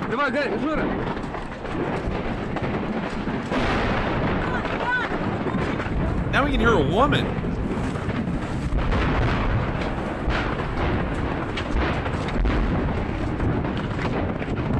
Now they're running through the fire again. We don't know where they're going anymore. They're just running through, just like raining artillery shells.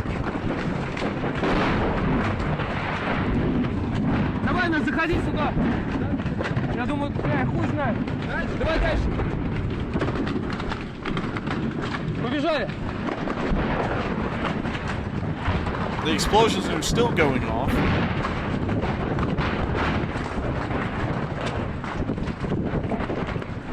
And the footage is just a blur at this point. They don't even care about the camera anymore. They're just running for it.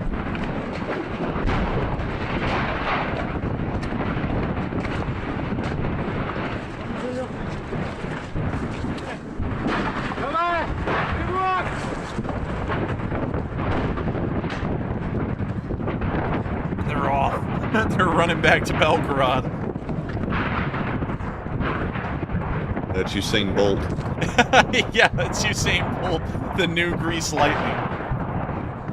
He's running so fast, the ground's literally just a blur. In fact, he's running so fast, they found a car and they just started driving out of there. But golly, Matthew, that was the craziest thing we've ever seen.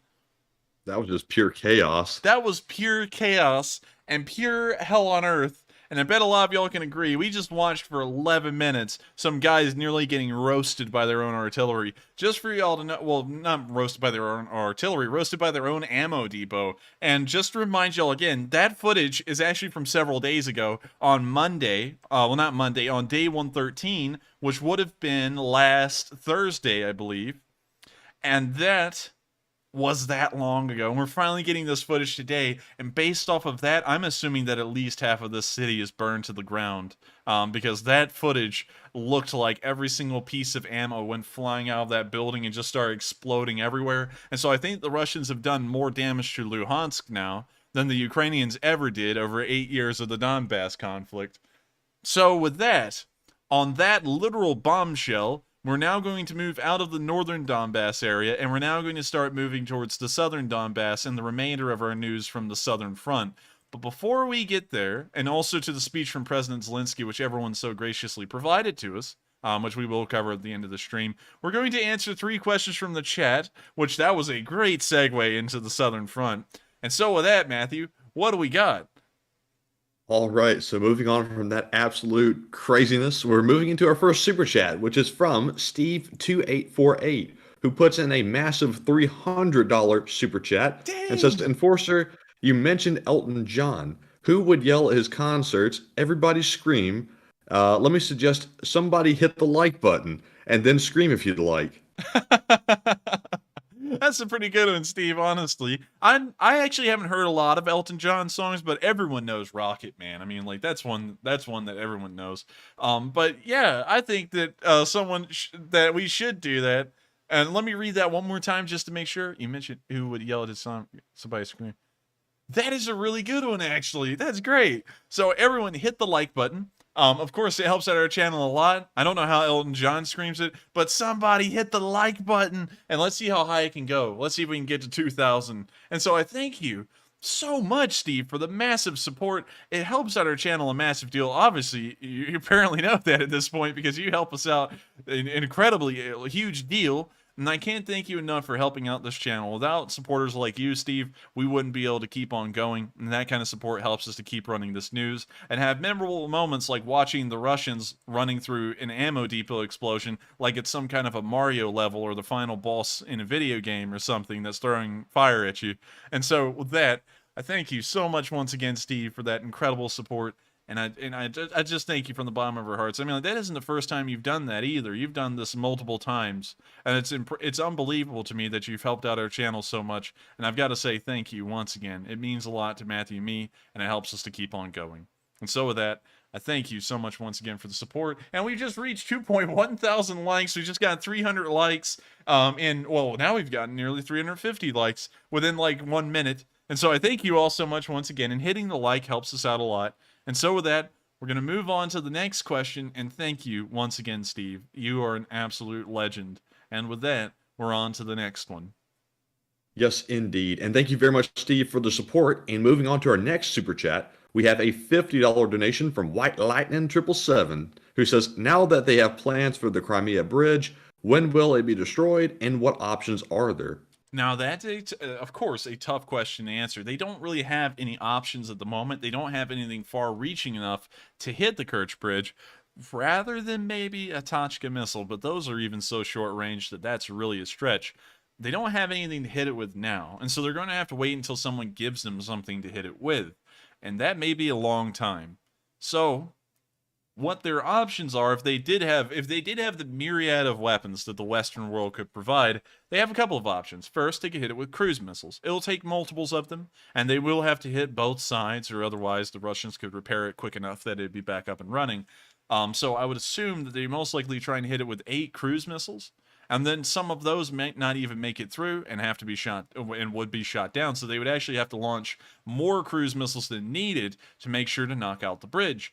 The other thing that they could do is if they had an MLRS that had a decent enough range of 250-something miles, and if, say, the Americans were to provide a missile or several that had that kind of range, and they were able to reach out to around 250 miles, they could hit it that way. But we haven't heard anything about that. We know that the MLRSs that could do that are being sent over, but we have never actually heard about the rockets that have that kind of range being sent over with them. So right now, those MLRSs are going to have a range of about 50 miles, and sadly, that's not long enough.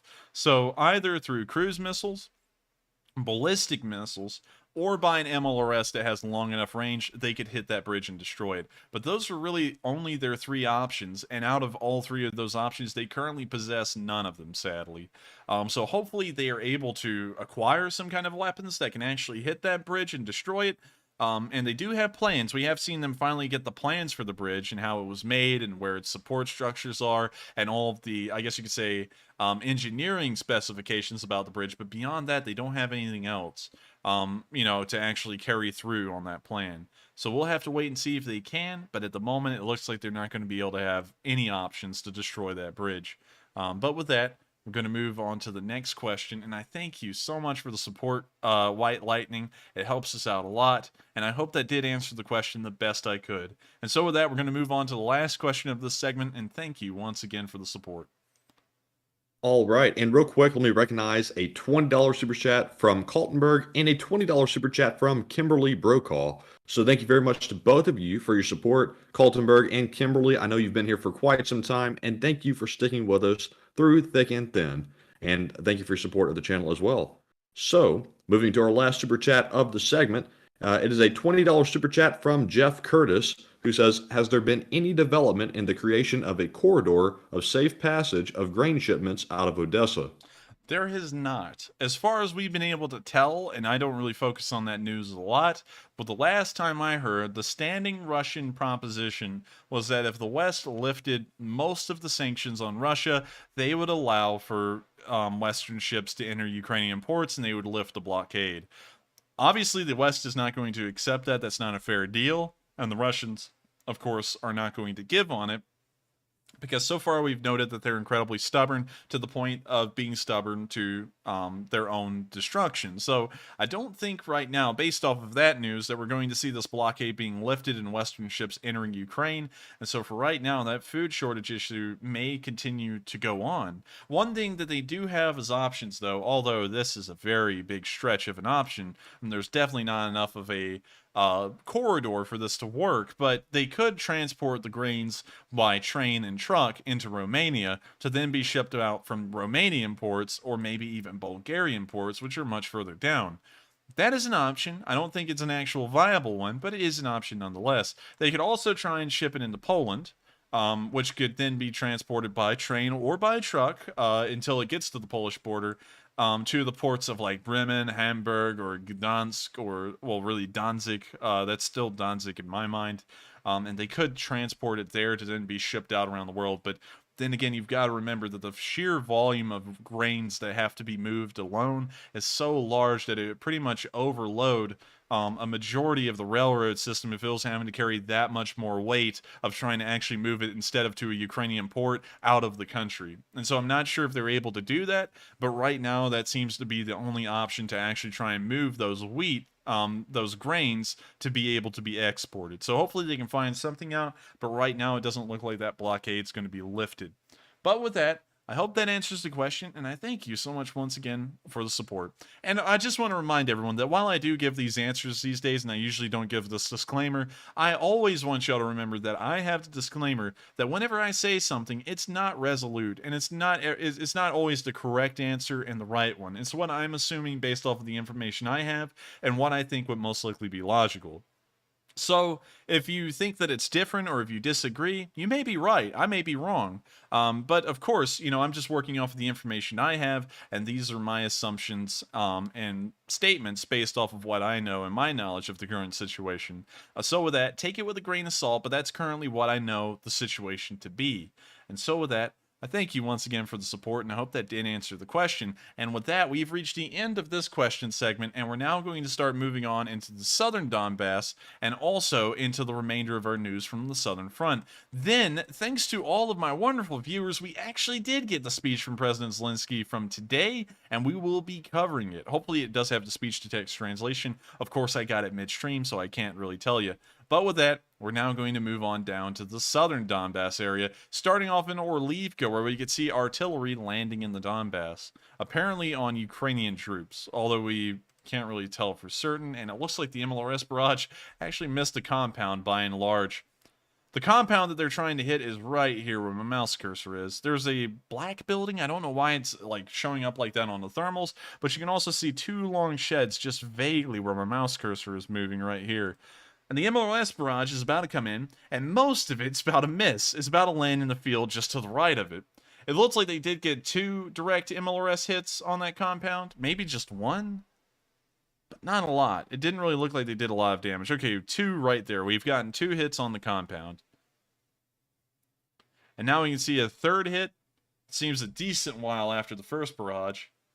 And that looks like it may have been some kind of a guided munition that hit one of the blacker buildings on the footage.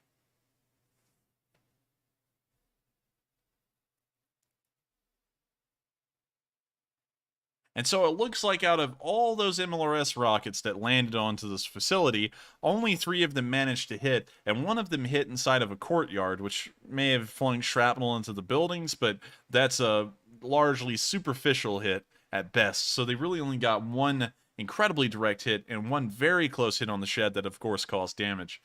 So in that instance, while the Russians are trying to make it look like they're actually inflicting damage, based off the amount of rockets that they fired and how far off the grouping was, it doesn't really look like they did much. With that, we're now going to be moving further down the southern Donbass region towards the city of Donetsk, where we can see today the Russians have now brought in flak cannons. You heard that right, flak cannons.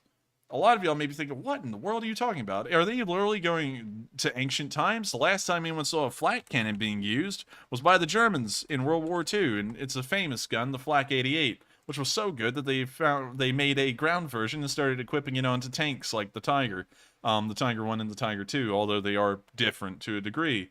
But these are flak guns, and these would shoot a shell that had a proximity fuse in them, and once they got close enough to a target, they would explode, and they would project massive amounts of shrapnel in every direction and hopefully damage the aircraft or whatever was flying. You can also see this Flak 88 being displayed by a British, it appears to be a surface-to-air missile, perhaps. But I'm not really sure about that. It does look like one, though. But anyways, moving on. Oh, yeah, it's the Imperial War Museum, so most likely. But anyways, moving on from that. When you see the air defense is being activated, and they're literally flak cannons, you can see them go to work, and you see the little puffs of the shrapnel clouds being caused in the sky. And so here's the video. Ё-моё! Literally a flak cannon. Что это?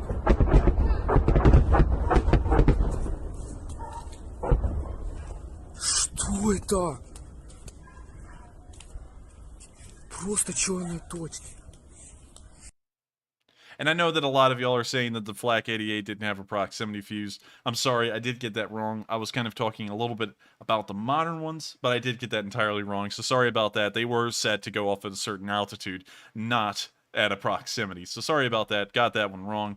But with that, we can see that they are using flak cannons over Makivka, which is just hilarious. I think that these may actually be pretty effective against drones, and both sides may start looking into these to try and use against Orlons, perhaps, or the Ukrainian equivalent like the R-18, because these things do go off by proximity these days. They don't go off by altitude. And so as long as you fire the shell close enough to something, it will explode.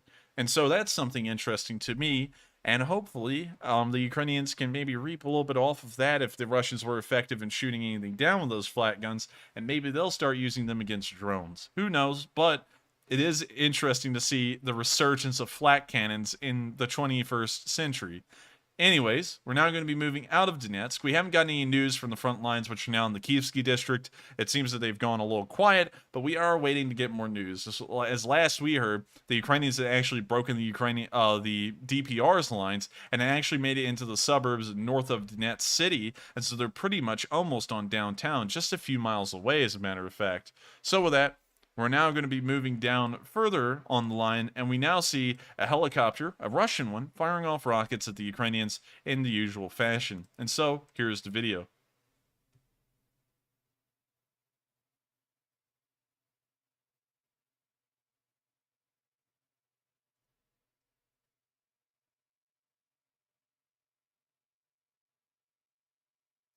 You can see the helicopter skimming the ground. It appears to be an Mi-17, most likely. We now see it tilting up and then firing off its rockets. And now we can see it, of course, hitting the deck and then trying to get out of there. It's very rare for the Russians to use Mi-17s. No correction. Wait a minute. Let me get a look at that thing. That might be an Mi-28. I can't really tell you because the footage is so grainy. No, it's an Mi-17. It's definitely Ah, hell, I don't know what that thing is anymore. It now it looks like an Mi-24. It's the shape-shifting helicopter. All we know is that it's a Russian helicopter, and it fired off more rockets towards the Ukrainian positions in the distance. Hopefully they didn't really hit. Hopefully it was like the MLRS footage that we just saw a second ago near Orlivka, where they mostly missed. But of course, that is an assumption, and all we can tell from the video is that the Russians are using helicopters in that area. Moving further down the front, we can then see near Poloki, again, credit to the 45th, which is doing God's work on the southern front.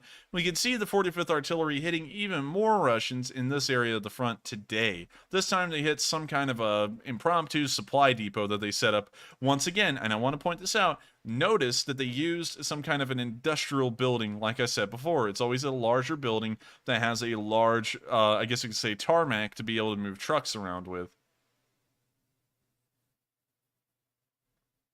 We then see someone wandering across the street, and then some kind of a little text message thing here. Mashikni gde ostavili. This says where. And then this I think says machine. Where is the machine? And then this says Sobal bi nadehom mist. I don't know what that means, but this says okay. Harshok means okay.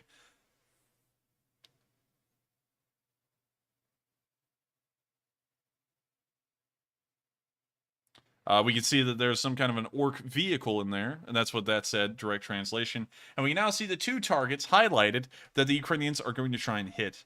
We can see that the first shell lands further off in the field, and we know, of course, that the Ukrainians are going to adjust the fire. And now we can see the second shot landing a little bit over the target, but now the third shot is going to hit dead on to what they were going for.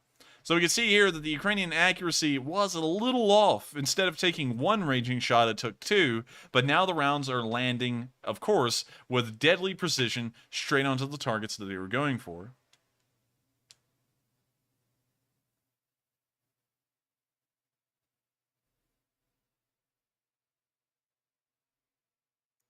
And now they're just hammering away on the two buildings that were their initial targets. And it looks like they have definitely wiped out the central building here. And now they're going for the aluminum shed on the side of the compound. And they just keep hitting it. I mean, that's about the sixth shot that's hit that same shed. And now they're just going to literally travel the artillery down the length of it, hitting each yard of it. But it looks like they wiped out that little supply compound, and I don't think the Russians will be getting any more out of that. Especially any kind of protection from the rain, as now there's large holes in the roof. I think they'll need a little bit of spackling to fill those in. Anyways, we're going to be moving on to the next bit of news that has been near that front line as well, where we've seen the 56th Artillery Brigade, which is in the similar location to the 45th, in action near this part of the front lines. Of course, they have music. We can now see this Ukrainian soldier climbing on top of the SPG and traveling along with them. You can now see that they've made it to a field of either wheat or ryegrass. I think it's ryegrass because it's still green, and the wheat appears to have ripened a little bit. It's now turning yellow, but we can now see this SPG firing off into the distance, and it appears to be a lone SPG, which is somewhat rare. Usually we see SPGs on both sides operating in a battery of at least 4, but it appears that this is a lone SPG in this film.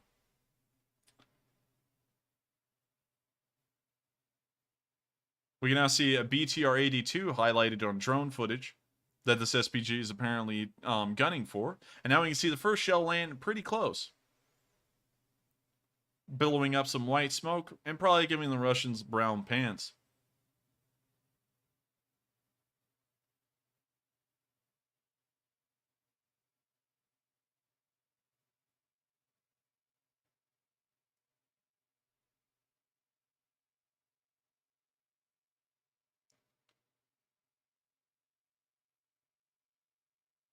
We can see a BMP there hidden amongst the trees, and it looks like this SPG has a lot of work set out for it. A lone SPG is going to try and destroy all of these vehicles within this village, and it looks like it's actually doing a pretty good job.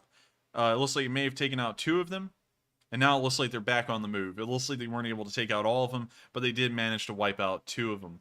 Let's see what this says up at the top. Ian Gordilna Nevi Bogi na Sima.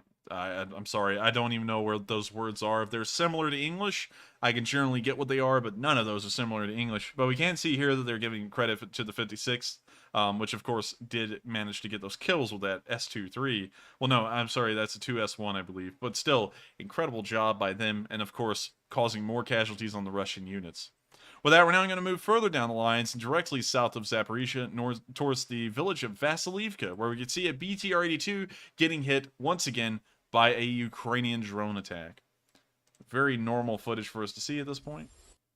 We now see the bomblet dropped and falling towards the BTR, and it looks like that one exploded just a little off the mark. They're now going to adjust, as in usual fashion.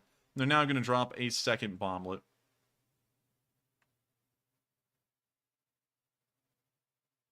Now you see the bomblet falling towards the BTR-82 again, and this time it looks like it may have been a direct hit or incredibly close.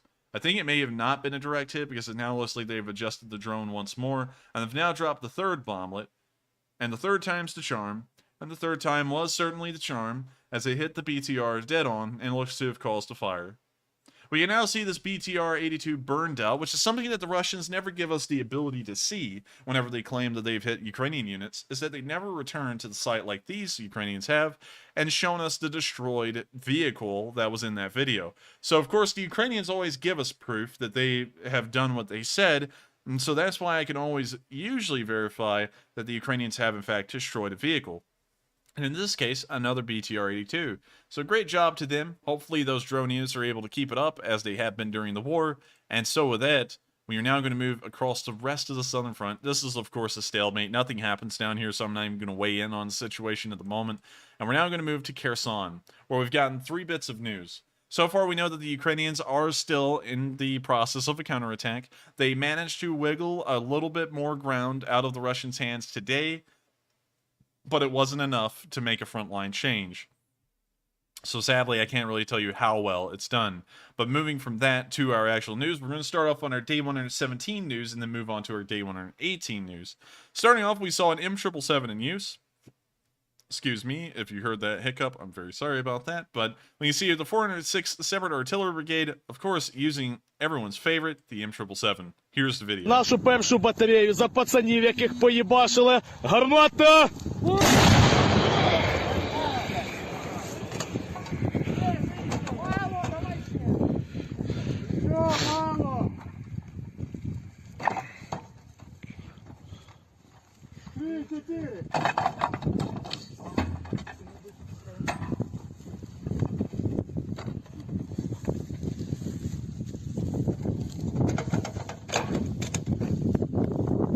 Now see them reloading the piece. And Давай. now they're ready to fire. Now they fire, and then they reload. Great video. Really like it. And the M777 is a household name at this point, an all-time favorite. And it looks like the Ukrainians are still having fun with them. And of course, boys and their toys, if you know what I mean. And that looks like quite the toy. And so with that, we're now going to move on to the next bit of news, where we can actually see some Russians targeted with artillery. I don't know if those two videos are intertwined. I don't know if that M777 was operated by the 36th Brigade, but we can see Ukrainian artillery landing downrange on the Russians, and it looks like it was hitting them pretty dead on.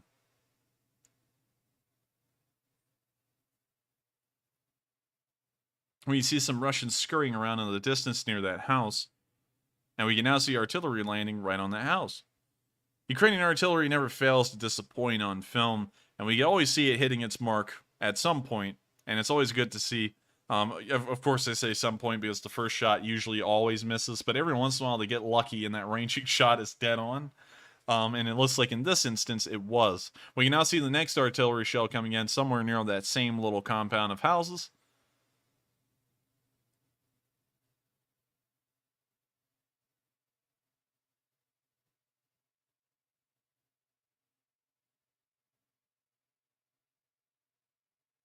And that's the end of the video. But of course, massive losses inflicted on the Russians. And it's great to see that they're still on the back foot in this area. And we know that most of them are poorly equipped and they look like homeless people. And so I think they won't be standing too much of a chance against the Ukrainians for much longer. With that, we're now going to move on to some news from today, which is, of course, a little bit of unfortunate news. And while I always like to show Ukrainian victories, because I am pro-Ukrainian, I do have to admit that every once in a while the Ukrainians do take losses that we can confirm on film. This is one of these instances. We actually saw a Ukrainian vehicle that was carrying ammo to a unit on the front lines get hit by a Russian attack and get destroyed. It's of course an unfortunate bit of film, but this does not negate the fact that the Ukrainians are still making ground in this front, and this one lost vehicle does not change that.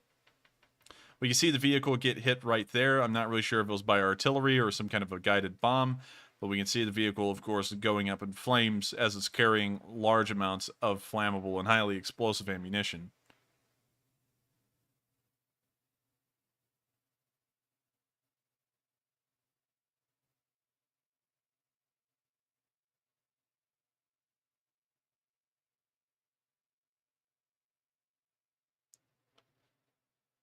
The vehicle continues to burn, and while it burns, a lot of people, of course, and this is one thing that I'm always kind of like observant about with putting up videos like this, is that whenever I do, the Russian bots go crazy, and then there's always, I'm sorry, I don't mean to be rude, but there's the simpleton out there that goes, wait a minute, has people been lying to me? Is Ukraine losing? Because they see one loss on film.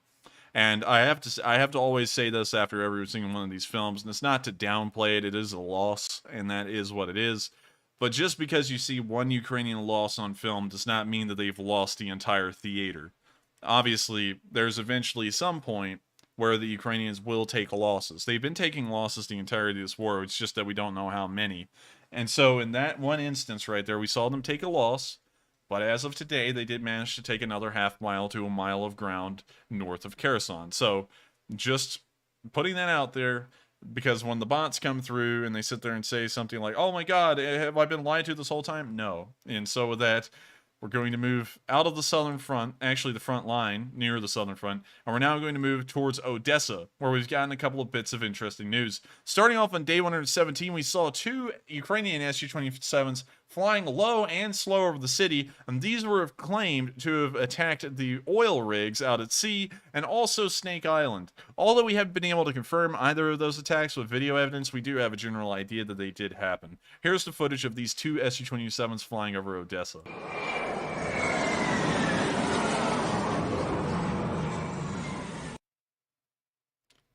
And so with that, really cool to see, and it's always really neat to see Ukrainian aircraft still airborne and still fighting. It's something that we see very rarely, and of course, pretty neat. Now, one thing that I have to say is that I don't think that these specific Ukrainian aircraft were the ones that perpetrated the attack against the oil rig. You can see in this last frame here that this aircraft is not carrying any kind of air-to-ground munitions. It's carrying entirely air-to-air. There's an R-73 on a pylon. And so going off of that, I know that these are set up to be fighting other aircraft, and they're not set up to be attacking oil rigs or, tugboats or whatever at Snake Island. So sadly, I don't think these are the exact jets, but I could be wrong. The other jet that was leading the group could have been a ground attack. Well, it could have been an Su-27 set up for ground attack, and this one was there to provide cover. I'm not really sure. But with that, we're now going to move on to the next bit of news from Odessa on day 118, where you once again see another unfortunate Ukrainian loss where the Russians apparently hit some kind of a Ukrainian missile system on the coast. Of course, victories do come at a cost. And I have to say, I always have to preface this before we watch Ukrainian losses. The Union in the Civil War didn't win the Civil War without losing a single man. We didn't win World War II without losing about 500,000 soldiers. We didn't end up with really nothing in Vietnam by losing 50,000 men. No matter what, when you're in a war, there will always be losses, and I try and show everything that I can on this channel, regardless of what it is, as long as it can be generally confirmed. And if it's large speculation or propaganda from the Russians, I'm always clear to say that. But drone footage like this is very hard to make up, and so whenever I see drone footage that is actually showing confirmed Ukrainian variants of vehicles burning, I usually verify them as true. And so unfortunately, this is another bit of footage of a Ukrainian missile system blowing up near the coast. And while this is a loss, it's not a massive hindrance to the Ukrainian defense. If we were to see this about 10 times or 20 times over, I would then be concerned. But just watching one vehicle get hit and burn, it's not really that big of a deal. So with that, we're now going to move out of Ukrainian-controlled lands, and we're now moving to Crimea, where yesterday we saw an Onyx firing from a Russian launcher on the Crimean coastline. And so here's the video.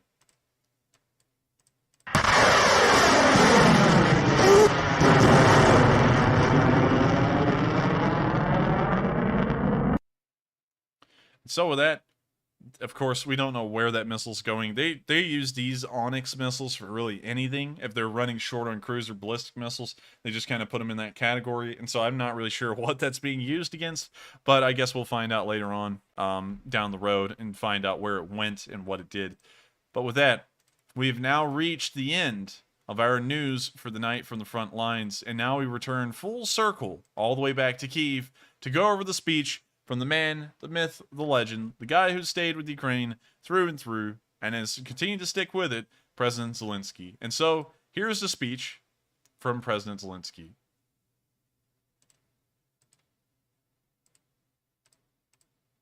Бажаю здоров'я, шановні українці. Сьогодні був день дуже активної зовнішньополітичної роботи. Майже марафон телефонних переговорів. Збільшуємо коло тих, хто за кандидатство для України, і додаємо впевненості, що рішення у п'ятницю буде позитивним. Словаччина в розмові з прем'єр-міністром Хегером скоординували наші позиції напередодні засідання Європейської ради. Литва подякував президенту Наусєді за рішення саміту Тримор'я надати Україні статус партнера-учасника. І також скоординували наші кроки. Угорщина була плідна розмова з прем'єр-міністром Віктором Орбаном, запросив його відвідати Україну і подякував за важливу підтримку нашого суверенітету, територіальної цілісності нашої держави, домовилась розвивати співпрацю в енергетиці. Португалія домовилася з паном прем'єр-міністром Антоніо Коштою залучити досвід його країни у нашому зближенні з Європейським Союзом. Далі Данія подякував за підтримку України, зокрема підтримку зброєю. All right, so looks like we'll have to go into old-fashioned version that no one really liked all too much, but it looks like it'll have to be out of necessity tonight due to how this video is made. I will have to read what Zelensky's saying. So I'm sorry about that, but here's the speech, and I'll just read it off. Good health to you, fellow Ukrainians. Today was a day of extremely active foreign policy activity, almost a marathon of phone conversations. We are increasing the number of those who stand for Ukraine's candidacy and adding confidence that the decision on Friday will be positive. Slovakia, in a conversation with Prime Minister Hedger, we coordinated our positions on the eve of the session of the European Council. Lithuania, I thanked President Nausėda for the decision of the Three Seas Initiative Summit to grant Ukraine the status of a partner participant. We also coordinated our steps. Hungary, there was a very fruitful conversation with Prime Minister Viktor Orban. I invited him to visit Ukraine and thanked him for the important support for our sovereignty and territorial integrity of our state. We agreed to develop cooperation in the energy sector. Portugal, we agreed with Prime Minister Antonio Costa to involve his country's experience and our rapprochement with the European Union. Next, Denmark. I express gratitude for supporting Ukraine, including with weapons. I also noted the speech of Miss Fredriksson in Verkhovna Rada of Ukraine, which took place today. Spain, in the conversation with Prime Minister Sanchez, I noted that our cooperation would strengthen both Ukraine and the entire European Union. The possible outcome of the NATO summit in Madrid, which will take place in late June, was discussed. Ireland. I noted Ireland's active support for our European integration and invited Irish Prime Minister Martin to visit Ukraine. Croatia. I am confident that we can expand our cooperation both bilaterally and at the level of European structures. I thank Prime Minister Plenković for his support of Ukraine. I was happy to see in Kyiv a great friend of our state, Prime Minister of Luxembourg, Bettel. And I would like to draw your attention once again to the assistance from Luxembourg. 15% of the defense budget of this state. This was a contribution to the defense of Ukraine. Both the greatness and the nobility of the state are immediately felt. Today, Mr. Bettel visited the cities of the Kyiv region that had been liberated from the occupiers. I am grateful to him for his sincere understanding of our people and for Luxembourg's readiness to take part in the post-war reconstruction of Ukraine. My schedule for tomorrow is as busy as today. I will do my best to ensure that the historic decision of the European Union is adopted. This is important for us. By the way, today, without delay, I signed the law on ratification of the Istanbul Convention adopted yesterday, protecting all people from violence and discrimination is our principle. In all negotiations, I always emphasize that the seventh package of the European Union sanctions is needed as soon as possible. Russia must feel a constant increase in pressure for the war and for its aggressive anti-European policy. Another Russian threat to Lithuania, another wave of energy pressure, another batch of lies from Russian officials about the food crisis, are all arguments to agree on the seventh package of sanctions. The situation on the front line is without significant changes. With the help of tactical moves, the Ukrainian army is strengthening its defense in the Luhansk region, which is really the toughest area right now. The occupiers are also putting serious pressure on the Donetsk region. In the Kharkiv region, there is brutal and cynical Russian artillery shelling. It will not give anything to the occupiers, but the Russian army is deaf to any rationality. It simply destroys, simply kills, and this way it shows its command that it is not standing still. In the south, we defend our Mykolaiv region, our Zaporizhia, and gradually liberate the Kherson region. And just as actively as we fight for a positive decision of the European Union on the candidacy for Ukraine, we fight every day for the supply of modern weapons for our country. We do not decrease our activity for a single day. The lives of thousands of people depend directly on the speed of our partners, on the speed of implementation of their decisions to help Ukraine. Today I signed 2 major decrees on awarding our defenders, at the request of the Commander-in-Chief of the Armed Forces of Ukraine. 210 combatants were awarded, 3 of them posthumously. At the request of the Minister of Internal Affairs, 255 warriors of the National Guard of Ukraine were awarded. 41 of them posthumously. 41 border guards, 12 of them posthumously. And 45 policemen. And I want you to realize that when I talk about signing such decrees, it's not just a routine and not something mechanical. It's only thanks to the mass courage and wisdom of our people on the battlefield that Ukraine lives and can really count on victory. Eternal glory to all of those who fight for our state. Eternal memory to all who gave lives for Ukraine. Slava Ukraini.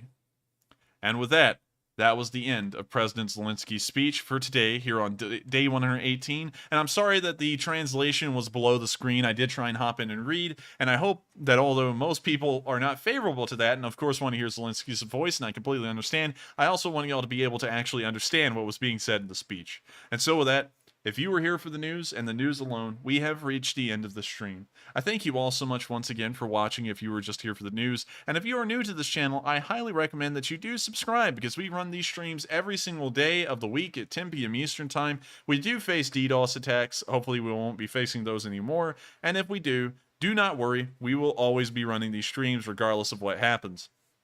We also run daily summaries as well, which are uploaded every single day of the week except for Mondays too, about a couple of hours before the stream, showing some of the highlight videos for the day. And so with that, thank you once again, and we're now going to move straight into our question segment and answer everyone's questions that has sent in the super chat, and then also answer as many live chat questions as possible. And so with that, what do we got, Matthew?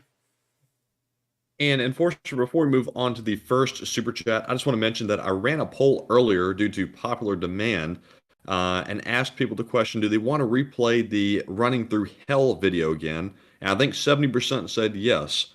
So I told them that we could possibly play it near the end of the Q&A section if that's okay with you. Sure, that's fine with me. We can do that at probably after we answer most of the super chats and maybe a couple of live chats. We'll play that then. And so if y'all want to stick around, we will be playing that video a second time. I most likely won't be providing commentary again because I did it the first time, but we will play it a second time. All right, and with that being said, we are on to our first super chat question, which is from a channel legend, John Boyer, who puts in a $30 donation and says, thanks Enforcer and Enforcer Matt, Slava Ukrainians, Slava Ukraine, and President Zelensky. Well, I thank you so much for the support, John, and I thank you so much for supporting us. Sunday was an absolute nightmare to get through. When I say I'm going to do something, I'm going to do it, and then I get an extra amount of pressure when people are actively trying to stop me from doing something. Then it becomes my mission to just continue on to do it just because no one's going to stop me from doing this. And so when those DDoS attacks kept happening, I just kept on running the stream, and I thank you so much for enjoying our dedication and respecting it. Because as long as this war is going on, I'm going to be trying to cover the news on it. And so thank you so much for the support to us, and also Slava Ukraini, and also Slava President Zelensky, who's been doing a pretty good job, and I do like his daily briefings or fireside chats, if you'd like to call them. And so thank you once again, John. The support does mean a lot to us, and it helps us to keep on running this channel, for us to keep on covering this news. And with that, we're on to the next question. And next up, we have a super chat from another channel legend, BC Skyman, who puts in a $20 super chat and says, have you heard that Russia destroyed the Ukrainian Black Sea fleet that was located near Kherson? I'm not sure if that's just Russian propaganda or if it actually happened. Slava Ukraine. Well, thank you for the support, BC, and that's a really funny one that the Russians are trying to propagate, because you see the Ukrainians actually scuttled the only frigate they had at the beginning of the war in Mykolaiv, I believe it was either Mykolaiv or Odessa, and just scuttled the thing outright right at the beginning of the war. And so there's really no way for the Russians to have destroyed Ukraine's Black Sea fleet unless they're talking about the coastal patrol ships that they have, and those don't really count for much anyways. So in that sense, I would say that's most likely propaganda, because if we pull up the Ukrainian Navy ships, they don't even have any ships anymore, but we'll pull it up and just show that real quick. So here's what they have. They have one X-missile boat, the Matka. They also have a couple of patrol boats. You can see here that they have 3 of the Island and 3 of the Gyurza M patrol boats. And then they also have 1 gunboat. And then beyond that, that's all of the combat ships they have right now. The rest of them are support ships of one form or another. And so, you know, beyond that, the Ukrainian Navy doesn't really exist. And so if the Russians said they destroyed these, it's not really like these could have made a large impact anyways. And, you know, if they're trying to say that they actually destroyed a sizable fleet, the Ukrainians scuttled their frigate at the very beginning, and so they actually get the credit for destroying their own frigate, not the Russians. So I hope that does answer the question. And I think if you heard that today, like, you know, like it was new news or something, that is a Russian or some kind of a pro-Russian trying to spread some kind of propaganda to make it sound like the Ukrainians are on the back foot, although they really don't even have a standing navy. And so with that, I hope that does answer your question, BC Skyman. I thank you so much once again for the support and helping out this channel a whole lot. And I hope that answer helped out a little bit with clearing things up. And with that, we are on to the next question, and I thank you once again for the support. And guess what? Next up, we have another super chat from BC Skyman who puts in another $20 donation and says, "Did you hear that Russia is threatening Lithuania because they have shut down the railroads going into Kaliningrad? 115 days here for me, and guys, keep it up." Well, thank you so much for the support, and you have been here for a while. 115 days means you came here on day 3, or maybe day 4. No, that would have been day 3. So you came here before the wave, and that's really crazy, really. So it's good to have you around. It's good to know that you're still here. And to answer that question, well, to address that comment, I haven't heard about that, and I wouldn't discredit that. That sounds like something that the Russians would most likely do. But the great thing with Lithuania doing that is that they're untouchable, you see, because they have the protection of the entirety of NATO behind them. And so the Lithuanians, they could literally commandeer trains heading towards Lithuania and then just absorb the goods that were on that train into their own economy. And there's really nothing the Russians can do. They could pretty much commit piracy on the high rails, if you want to say. But with that, I thank you so much for providing that little tidbit of info to us, because I haven't actually had the ability to cover international news, because just covering the news within Ukraine today went well over our normal time for a news segment. But I do thank you so much for the support, and I thank you so much for sharing that with us. And also, just for some of y'all who are staying around tonight and may not have a reason to stay around too long, we will be replaying the run through hell here at the end of the video. Well, at the end of the stream, nearly. We'll try and not make it too late, but we will play it near the end. So stick around if you want to see that a second time, or you can click on the link in the description below to go to the map and then watch it again yourself. The link is on that map. But with that, I thank you so much for the support, and I hope that does address the comment, and I thank you very much for sharing that news with us. And with that, we're on to the next question. And BC Skyman is coming in hot with a third super chat with another $20 donation and says, "I met a Russian at the local supply house today, and he said we are strongly against the war, and that is why we left Russia 30 years ago. He also said that there are many Russians trying to assassinate Putin at this point. He was in the Russian army." Well, I thank you so much for the support once again, BC Skyman. And also, that's very interesting to hear. I haven't actually met a lot of Russians in person since the war started. I saw one at the very beginning, and honestly, they came off as acting like they were superior to all the people around them, and it was in Costco of all places. But I found them to be very rude and just in their body language. It seemed like they were acting like they were better than everyone else. Or maybe that was just me at the beginning of the war reading into things too much. But that's very interesting to hear. And it's good to know that a lot of the Russians here in the United States don't stand with the Russians. And that's one thing that I find crazy, is that Russians and a lot of the people who lived in Eastern Europe will stand against the Russians and what they're doing through and through. And then there's Americans over here on both sides. Now this isn't being directed, once again, I don't get political on here, this isn't being directed at either one side or the other. This is directed at the far ends of both sides. I can't believe that there are actual Americans that have been born and raised here in the United States that will actually act like the Russians are doing a good thing. And people who've actually lived over there and have actually had to have some kind of dealings or experience with the Russians by and large know what they're about, and actually don't support them whatsoever. Yet there's people here in the U.S. that support them, which doesn't make any sense. And considering that they're our national rival, it's pretty much committing treason in a way, to sit there and act like they've got a point. You're pretty much, anyways, we're not going to go through that whole discussion, but I do hear what you're saying, and I do thank you very much for the support and to address it.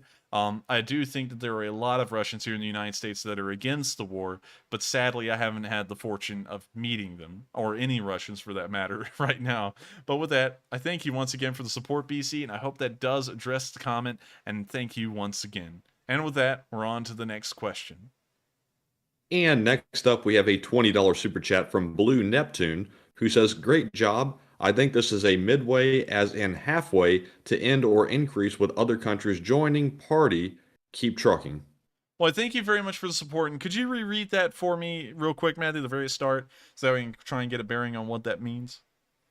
Yes, Blue Neptune said, "Great job. I think this is a midway, as in halfway, to end or increase with other countries joining party."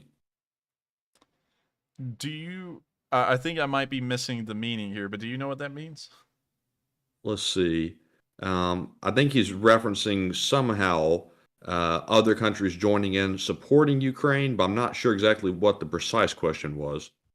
Well, I'm going to try and address that one the best I can, and I'm sorry if it's not right on the point. For some reason, I'm not really getting the statement right now, but I'm sure it'll come to me later. And if you'd like to clarify it, just please do that in the live chat, and we will circle back to it.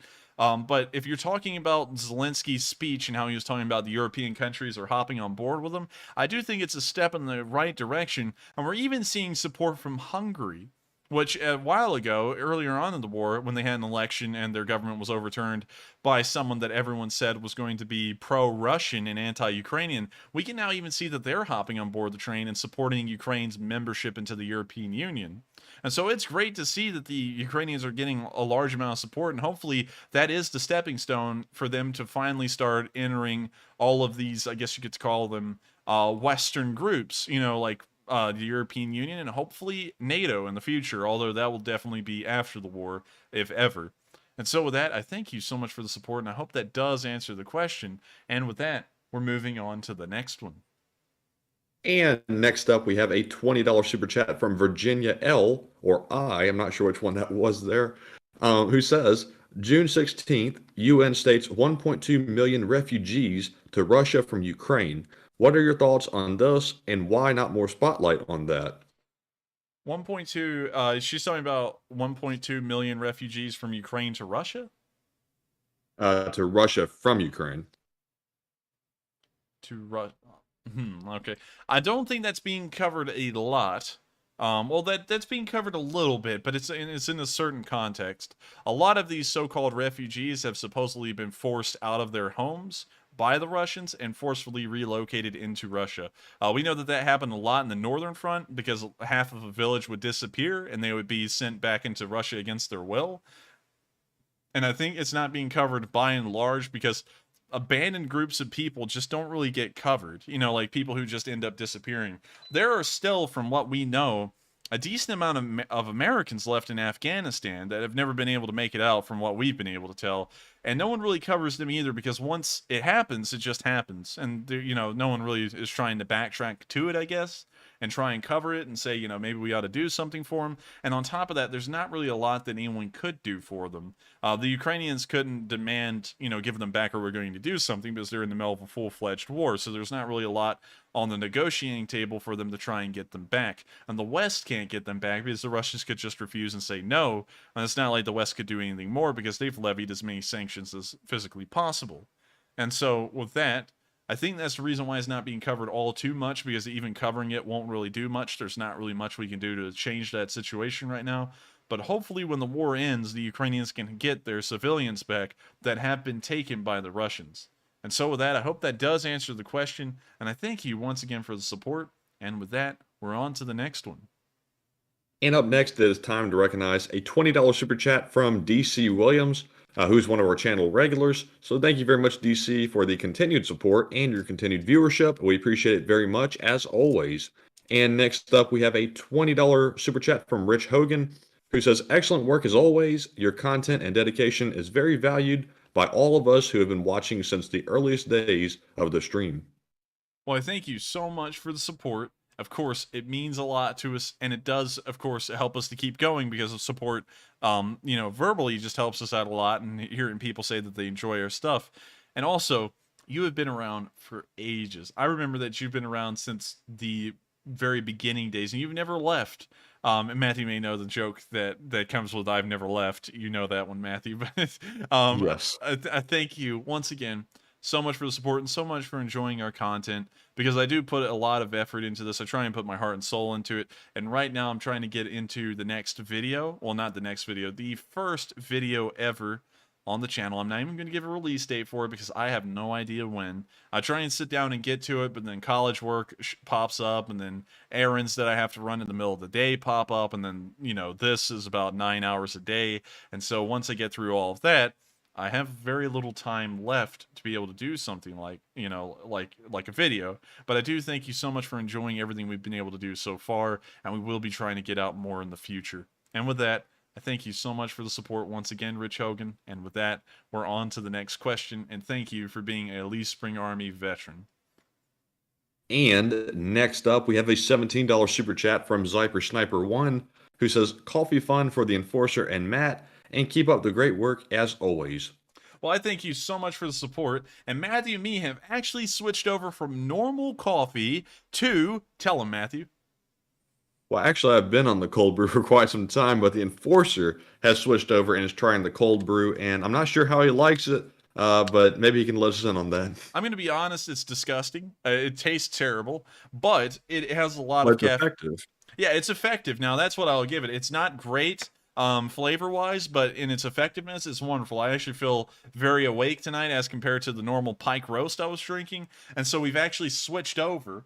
And what was really cool today, just to give y'all a little bit of a personal aside, is that we went to a gun store today in the very small amount of free time I had, which was like 2 hours.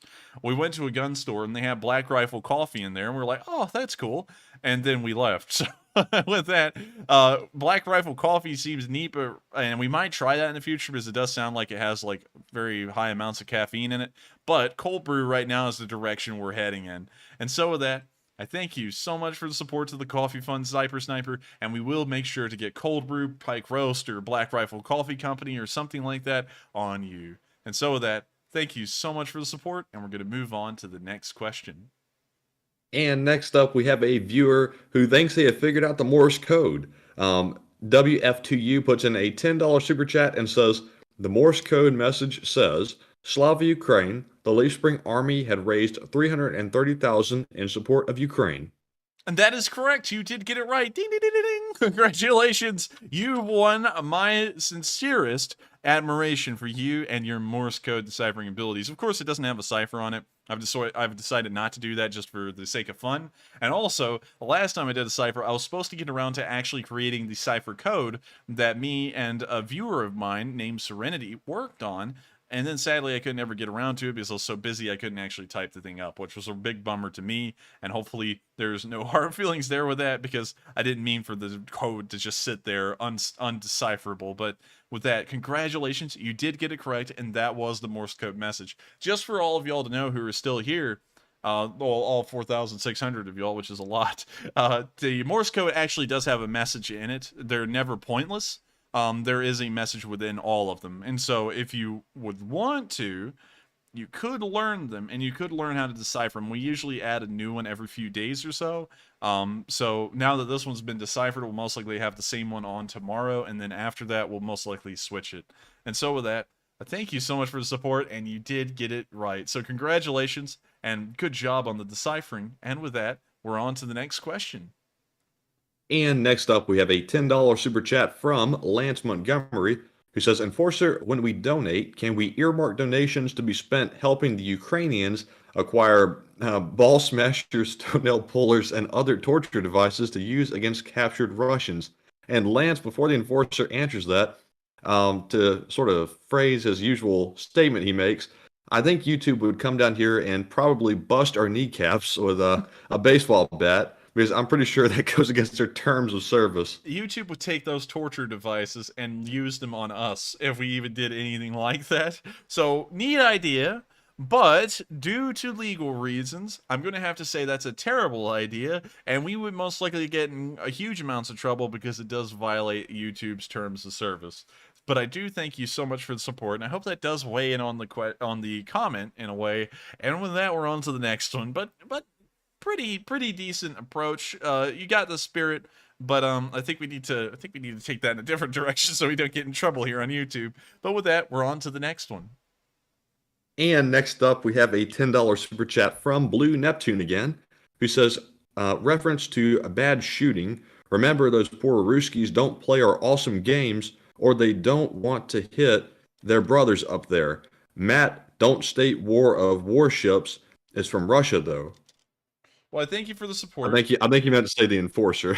Yes, people still get us confused. We're almost like a symbiotic animal now, you know, like we're one and the same, and people just call you Enforcer and me Enforcer Matt, or me Enforcer and you Enforcer Matt. I want to make this clear again to everyone because it's weird to me, but I'm the Enforcer. I'm the one who covers all of the news, and also I'm like the face of the whole thing. And Enforcer Matt is the one who does all the question compiling and all of that stuff and makes sure the stream runs smoothly. And so while we seem to be like one and the same, and like it seems interchangeable to call me Enforcer Matt and him Enforcer, or me Enforcer and him Enforcer Matt, I'm the Enforcer and he is Enforcer Matt. And so I just want to make that clear again, because so many people like just get it like backwards and think that I'm Enforcer Matt. But with that, could you reread that question for me one more time so that way I can make sure to answer it correctly? And that question was, in reference to bad shooting, please remember those poor Ruskies don't play our awesome games, or they don't want to hit their brothers up there. I don't know about the brothers up there part, but I do know that the Russians play a decent amount of games that are actually, I would say, better than Western games. That's one thing that they do incredibly well over there in Russia, is that they make incredibly realistic games very good. One of those examples would be Escape from Tarkov, and if y'all don't know, that's an entirely Russian game, and it is the most realistic game that I've ever played, but it's so realistic it's suffering, and it's a very tough game to play. In fact, it's so tough, I stopped playing it like a year and a half before this war even began. So boycotting that game was really easy for me because I had already uninstalled it. But I think that in that case, they would actually have better experience, but at the same time, it looks like they don't really carry that over into the real world all too much. But I thank you so much for the support, and I hope that does answer the question. And with that, we are on to the next one. And next up, we have a $10 super chat from Boston Dan 77, who says, in captured cities like Kherson, where civilians are not allowed to escape into Ukraine but have to travel through Russia, do you think Russia compensates them for the extra travel required to go west? I don't think they do. I think they may leave them on their own. The Russians, of course, aren't going to compensate anyone. We haven't even seen them restore clean drinking water to the citizens of Mariupol or compensate them for that. And so in that instance, I believe they would most likely just leave them to fend for themselves in a way. And that's a pretty brief answer. There's not really a lot to add to that one. So I thank you very much for the support, and I hope that did answer the question. And once again, that's just what I'm assuming based off of what we've seen so far. And I may be wrong in that statement, but that's what I'm assuming. So thank you very much for the support. Hope that answers the question again. And with that, we're on to the next one. And up next, we have a $10 super chat from Honest M, who says, new game, escape from Ukraine, survive, dodge drones, raid liquor stores, eat literally everything, collect rare washing machines, face bosses, Mother Stukna, and Saint Javelin. Earn your potatoes. That's a really good idea, actually. You actually made that sound like a Steam game sales pitch, and I'm actually very proud of you, man, because that was really good.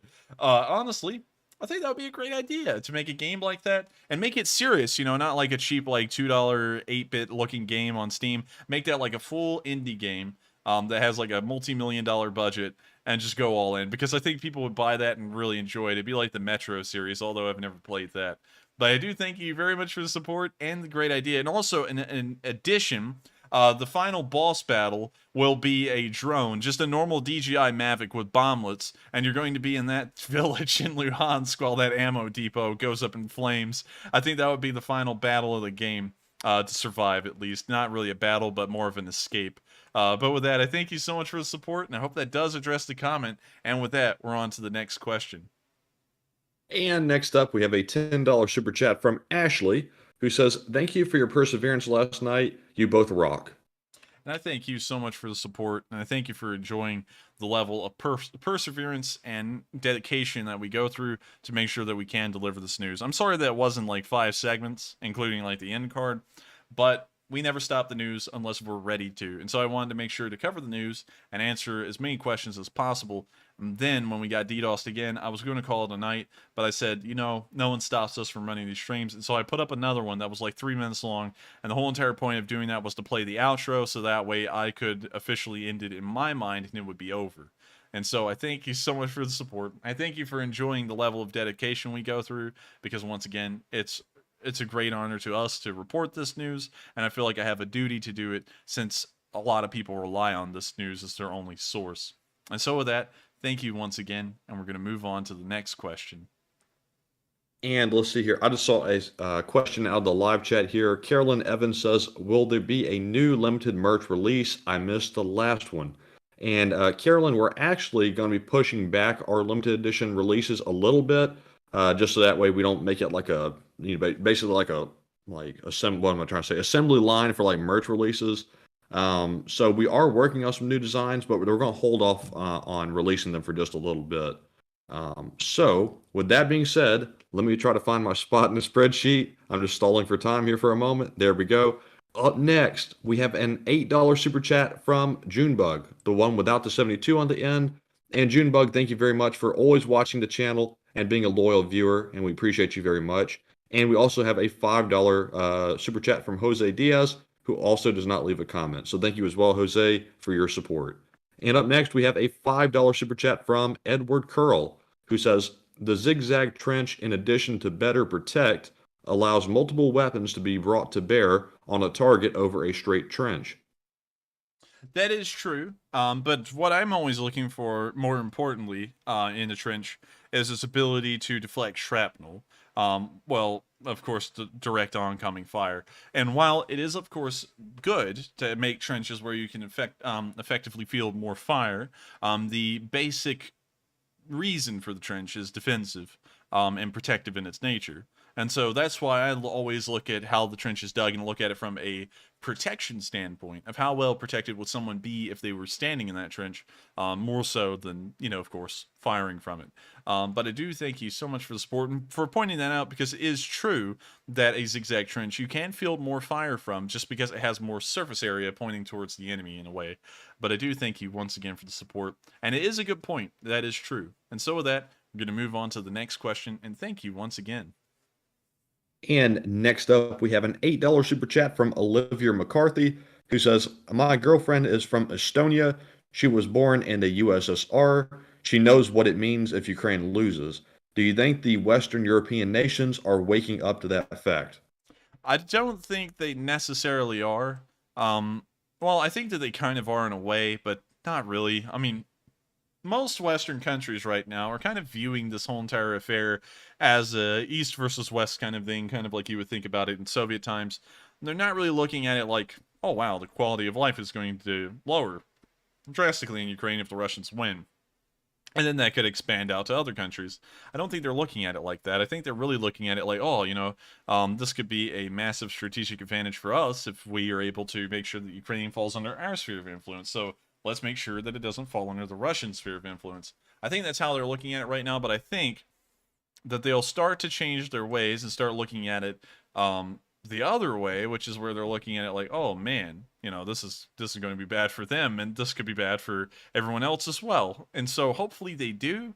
But right now I think that most Western countries are just kind of viewing this like everyone's kind of been viewing it near the upper parts of every government as kind of like a political, well, not really political, a strategic game against the Russians. So with that, I thank you so much for the support, and I hope that does weigh in on what I'm thinking. And of course, it is just my opinion. That one 100% is my opinion, because that's a thing that you could go multiple directions with and have a great point in every single one of them. But I do thank you so much for the support, and I hope that does answer the question, at least on my end and what I'm thinking. And so with that, we're going to move on to the next question, and thank you once again for your support.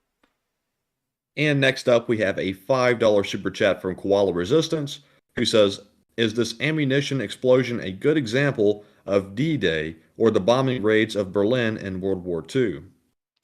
I wouldn't say it's either of those. In fact, there's something very similar that happened there in Britain in World War II. Ammo dump explosion. UK. And let me see if we can find it. The RAF Falled explosion. I think this was it. Yes, it was.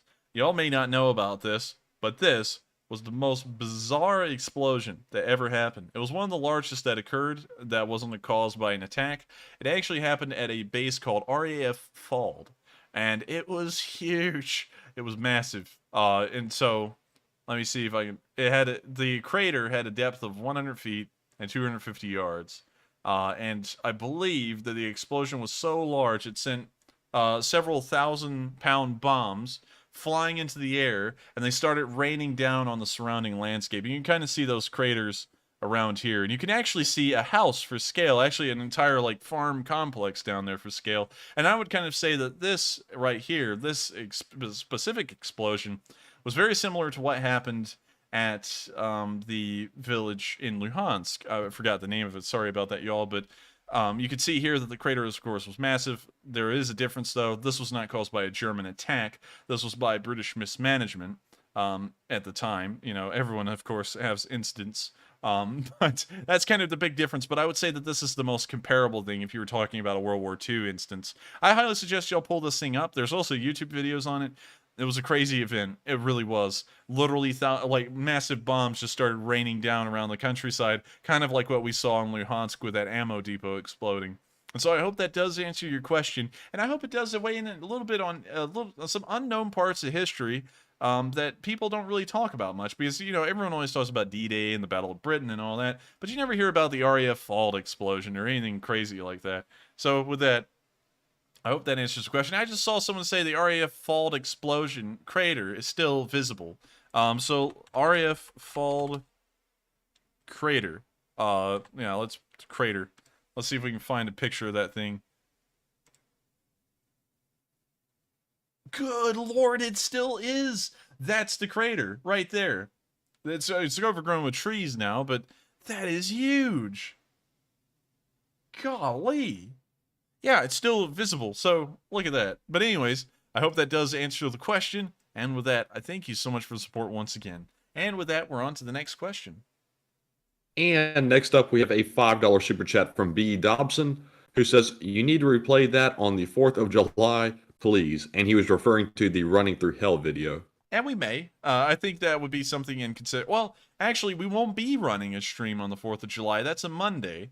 So sadly, we won't have a stream that day, and I probably won't be doing anything special that day either, because the 4th of July is an American holiday, and it doesn't, you know, beyond that, it doesn't really have a lot to do to pertain with Ukraine. But I may run that on July 3rd on the Sunday fundraiser night, just to do it, because that was probably one of the craziest videos of the war. Well, it was, by far. So with that, I hope that answers the question, and I thank you once again so much for the support. And with that, we're on to the next one.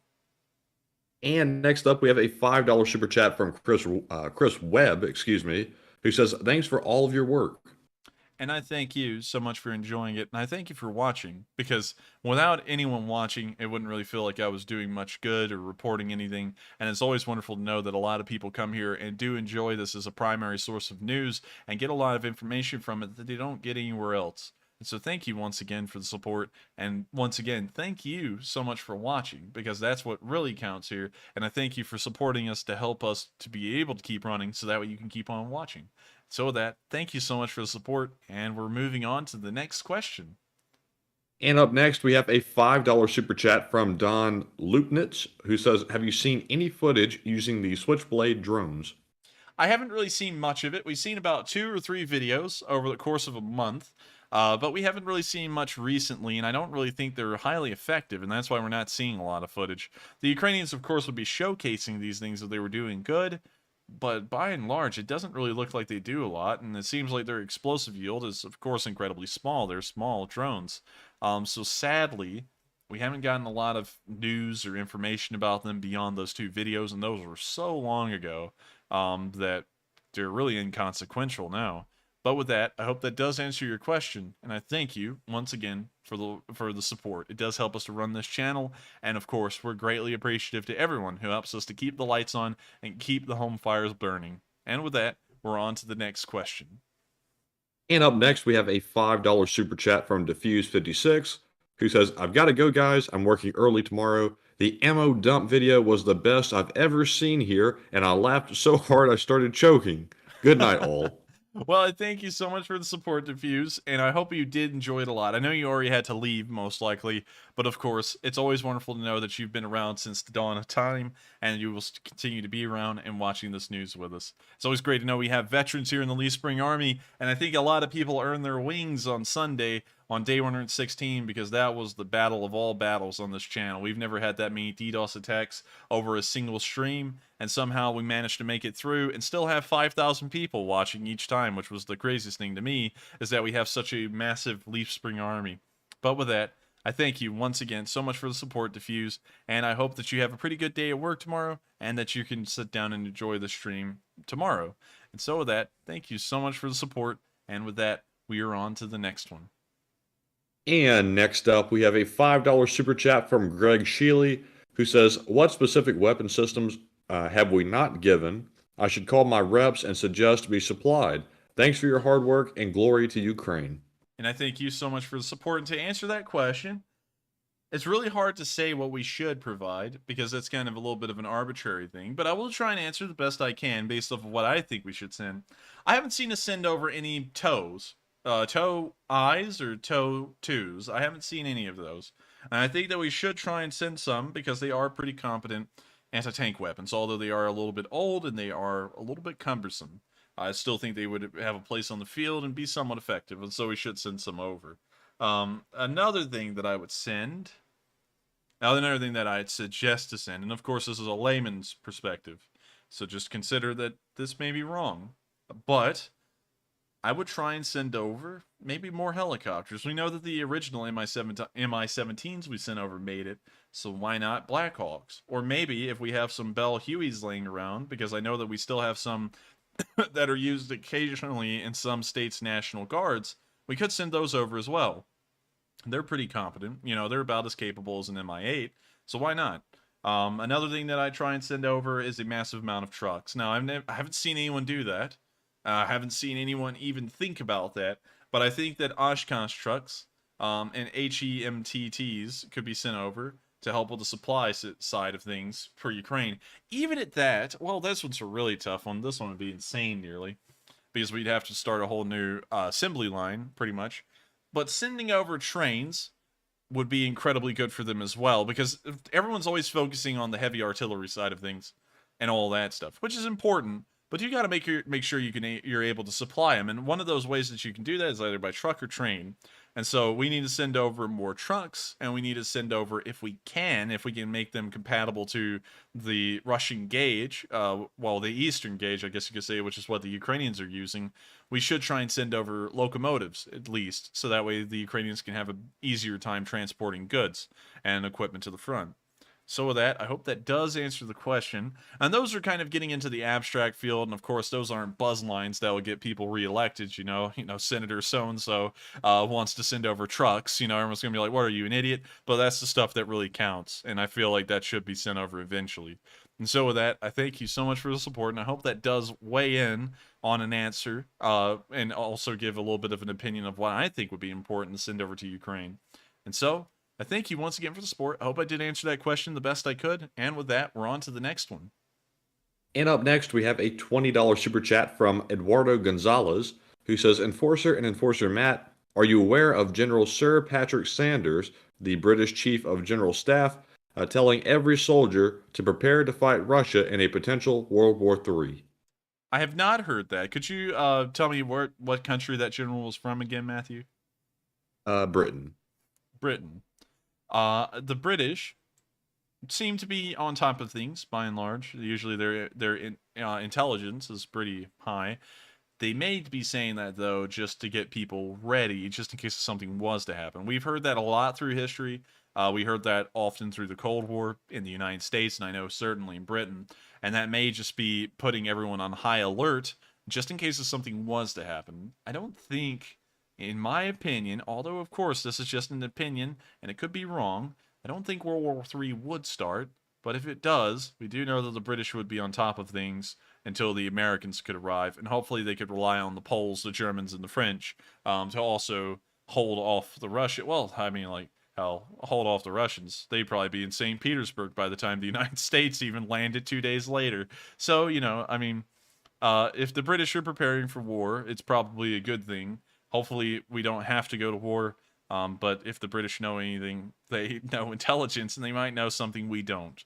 But unfortunately, I haven't heard about that, and I will have to try and look into that and read up on it to see if I can maybe assess it for myself. And so with that, I thank you so much for the support, and I hope that answers the question. And with that, we are on to the next one. And up next, we have a $5 super chat from Rizzo Loca, who says, "Are there any actual document cases of Ruskies capturing Nazis? Me thinks that alibi for the invasion has been debunked." They did actually manage, on film at least, the Russians always kind of like doctor up the films and stuff, but we did see them capture one person who did have a swastika tattoo. But if this whole entire war was caused over one man with a swastika tattoo, the Russians are going to be at war for a long time with everyone, because there's probably one person in every single country that's got a swastika tattoo. So I hope that does answer the question. We saw that a long time ago. That was actually when the Azovstal was still in Ukrainian hands, which was over a month ago at this point. And so I hope that kind of gives you an idea of how rare this actually was to find on film, even for them to maybe even set up. So with that, thank you once again. I hope that does answer the question. And with that, we're on to the next one. And up next, we have a $2 super chat from Andrew Reese, who says, "You guys are great." And thank you once again, Andrew Reese, for the support. And it's you guys who are the real heroes. And I thank you all so much once again for the support. And that without that support, we wouldn't be able to keep this channel running. And so through your support, both vocally and through the super chat, we'll be able to keep this channel running. And so thank you once again for all the kind words. And it really does mean a lot to Matthew and me. And so with that, we're on to the next question. And thank you once again. And up next, we have a $2 donation from IMPYLOU who says, "I was 37 years young when I figured out how to super chat." Well, there's always a time to learn. And of course, they always say you learn something new every day. And I learn something new every day as well. And so it's perfectly fine. And I actually didn't know what a super chat was until I was running this channel. And I was trying to figure out, like, how in the world am I going to like do this full time? And then like YouTube was like, "Hey, we got this thing called a super chat." And I was like, "What?" I was like, I thought I'd have to work off of like ads and stuff. And then like when I figured that out, I was like, I'm never running an ad. And so thank the Lord that YouTube has super chats, because if they didn't, I would most likely have to end up like most other channels and run ads. And I would have never had an option, you know, because if I wanted to actually survive doing this, it would have been ads or nothing. So with that, thank you once again for the support, and it's perfectly fine. We all learn something new every day once again. And with that, we're on to the next question. And for the final super chat of the night, actually take that back.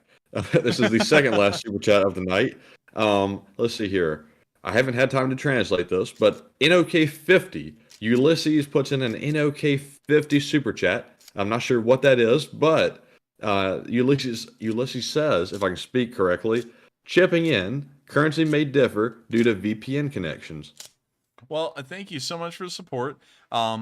Currency may differ. That's fine. It's no big deal. But we do thank you so much for the support, and it helps our channel keep running. And regardless of whether it's a kroner, which I believe that is, or a dollar, or a rupee, or a yen, or a euro, we're always appreciative of everyone's support, because without it, we wouldn't be able to keep running. And of course, every little bit helps, and every little bit counts. And so thank you once again. It helps us out a great deal. And with that, we're on to the next question. And the final super chat of the night is a $2 super chat from CA Lags, who says, "For a VPN fund." And I think at this point we have a fund for pretty much everything at this point.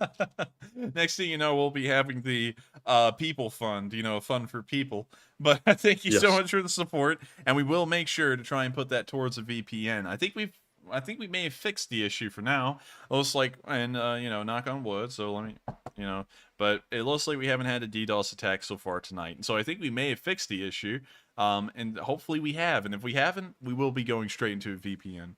And so with that, thank you so much for the support once again. And with that, we have reached the end of our super chats for the night. This is not a cutoff though, and we will be answering live chat questions for the rest of the stream. So without further ado, do we want to go over that video first, Matthew, or do we want to get to the live chats? I think let's go over some live chat questions first and then run that video. All right, and with that, let's get on to that first question. So the first question from the live chat is from one of our regular viewers, Praise Adonai, who says, "Enforcer Matt, what is the status of the railroad blockade at Kaliningrad?" It seems that from one of our last super chatters, one of our last supporters, that they said that the Lithuanians had cut off railroad access to Kaliningrad, and that was really just the end of it.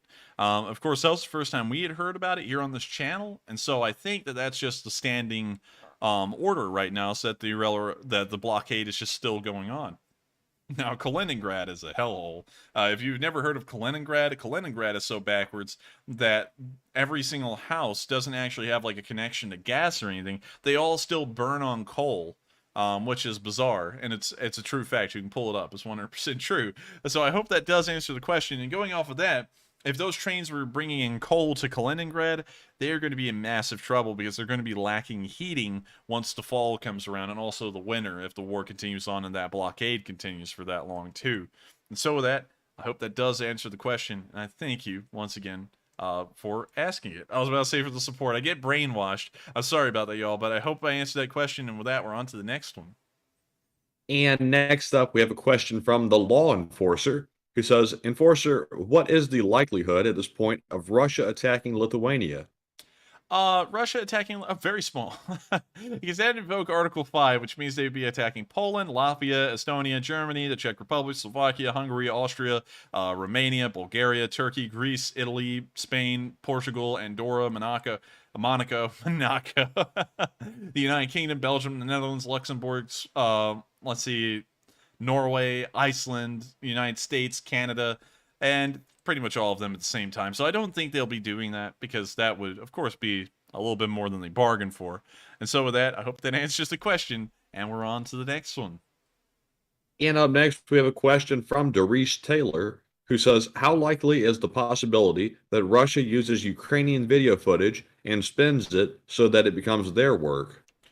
They've done that a couple of times that we've seen on film. In fact, they took a video of the Ukrainians stealing a Russian tank and put it in reverse, so that way it looks like the Russian tank was actually pulling the Ukrainian tank away, believe it or not. So they have done that a couple of times, but it's not really often, and whenever it happens, it becomes a huge joke because people find it out immediately. So with that, I hope that does answer the question, and we're on to the next one. And next up, we have a question from Freedom First, who says, is it a war crime to use civilian vehicles in war like the same as using civilian clothes? Not really. It's not too much of a big deal because sometimes, let me think. I'm trying to think of a historical context. Rolls-Royce armored cars were civilian cars that were rigged up to be military vehicles, and so in that aspect, that would be a civilian car that was used in war, and it wasn't really considered a war crime. We've also seen German, well, really all militaries have staff cars, which most of the time are just normal cars, and sometimes those are used near the front lines, and those aren't really war crimes. And so I think the precedent seems to be that civilian commandeered vehicles are not war crimes as long as they're clearly marked as being commandeered by the military, which is what the Russians always do. They're always proud to paint those Z's on the minivans and stuff. And so I hope that does answer the question. And with that, we're on to the next one. And up next, we have a question from Paul Plonsky, who says, Enforcer, you said there was no international news, but I just heard a bit ago that Russia entered Estonian airspace. I think they did, actually. But unfortunately, due to the amount of news we had on the front lines, I couldn't cover that. And of course, while that seems like a prelude to war, one does have to remember that, the massive spiel I went over a minute ago about how many countries would join a war if Lithuania was attacked is the exact same for Estonia. And so while they did violate their airspace, technically, it's not going to lead to war, per se.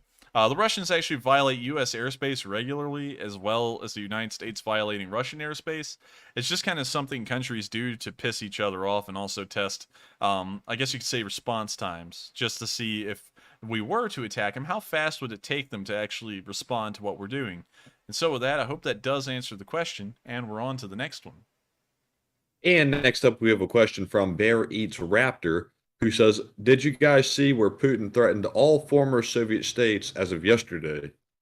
I did not see that. Of course, I don't focus on news on Mondays. I take that day off. But I did not see that. I wouldn't doubt it, though. And we do know that he pretty much has a death grip on Kazakhstan. Whenever anything happens in Kazakhstan, they literally just roll in the military, do whatever they wish, and then they roll out. No one does anything to stop them, and the Kazakhs don't do anything to stop them either. And so with that, I hope that does kind of address the question in a way and also give a little bit of context as to how they already do that. And with that, we are on to the next one. And next up, we have a question from Bill K, who says, Enforcer Matt, has there been any art and heritage thefts in Ukraine yet by the Russians? I don't think so. I think that was addressed to me and not Enforcer Matt. But I don't think so. Not yet. Not that we know of, at least. I will let everyone know if we do find out, but it seems right now that they're not really stealing art. They're trying to steal people instead, which I believe is far worse. But with that, I hope that does answer the question. And I thank you so much for asking. That's a really good question, kind of falling in that monuments men kind of category. But we will see if they ever try and do that. But I don't think they've ever taken a population center big enough rather than Kherson and Mariupol to maybe attempt to do that. And even at that, those cities are so small that they're not going to have the most important relics, artifacts, and historical articles, I guess you could say, to actually make it worth of note. So I hope that does answer the question. And with that, we're on to the next one. And next up, we have a $3 donation from Robert Johnson, who says, if you're in America, how come you stream at such a civilized hour for me in New Zealand? Great question. I stream at 9 p.m. Central Time, which is my time zone. I always do everything on this channel in Eastern Time, though, because that's what everyone does pretty much in America is, you know, run their clocks off of Eastern Time if they're running a show. But it's 9 p.m. Central for me, and the reason why it's run at this time is because, one, I get done with everything for the day at this point. Back when this whole entire thing started, this was like my downtime where I had nothing to do for the rest of the day, and then I could sit down and do this. On top of that, a lot of my viewers are getting off work at this time, or they're driving home from work, and so it's the perfect time for them to watch, because it's like watching a TV show for them. And so it was run generally for the American viewers, but then it became a very good time for most other people except for Europeans. I'm very sorry about that. The British are watching this at like 3 in the morning. The Ukrainians right now, it's like 8 in the morning for them. But everyone else is getting a pretty good time of this whole thing, you know, especially over in Asia, and also in Oceania, which is Australia and New Zealand. So I hope you are enjoying this, and I hope that does answer the question. And with that, we're on to the next one, and thank you so much for the support. And next up, we have a question from Pakatang, who says, Enforcer, do you think Europe now realizes how poorly prepared they were for a conventional war in Eastern Europe?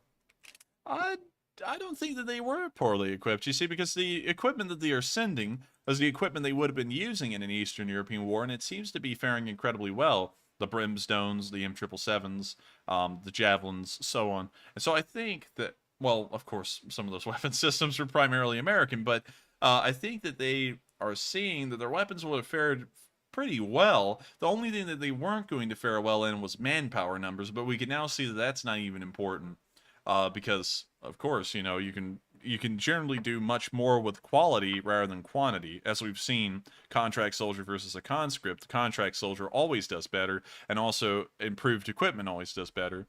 And that's another thing that I have to weigh into here for a second and go over here, because I was thinking about this. I've been listening to North Korean music for past 2 days just because, and I was thinking, you know, a lot of people in the world rank North Korea as having one of the largest and most powerful militaries. And just like Russia, and this of course ties into Ukraine and Russia, just like Russia, while this thing has a burgeoning military of around 1.2 million people currently in the service, their country has like a GDP of like $80 billion or something very small like that. So while they have like 1.2 million people in the military, there's no way that they could actually support that many soldiers if they were to go to war, just like Russia. And so in that regard, I don't think that the West is under-equipped in any way, because when you really look at the situation, the North Koreans would get squashed if they entered a war with the West, even though they were kind of like in a similar, not really a similar situation, but I guess y'all can kind of see where I'm going with that. And I think that the West would have done fairly well, actually.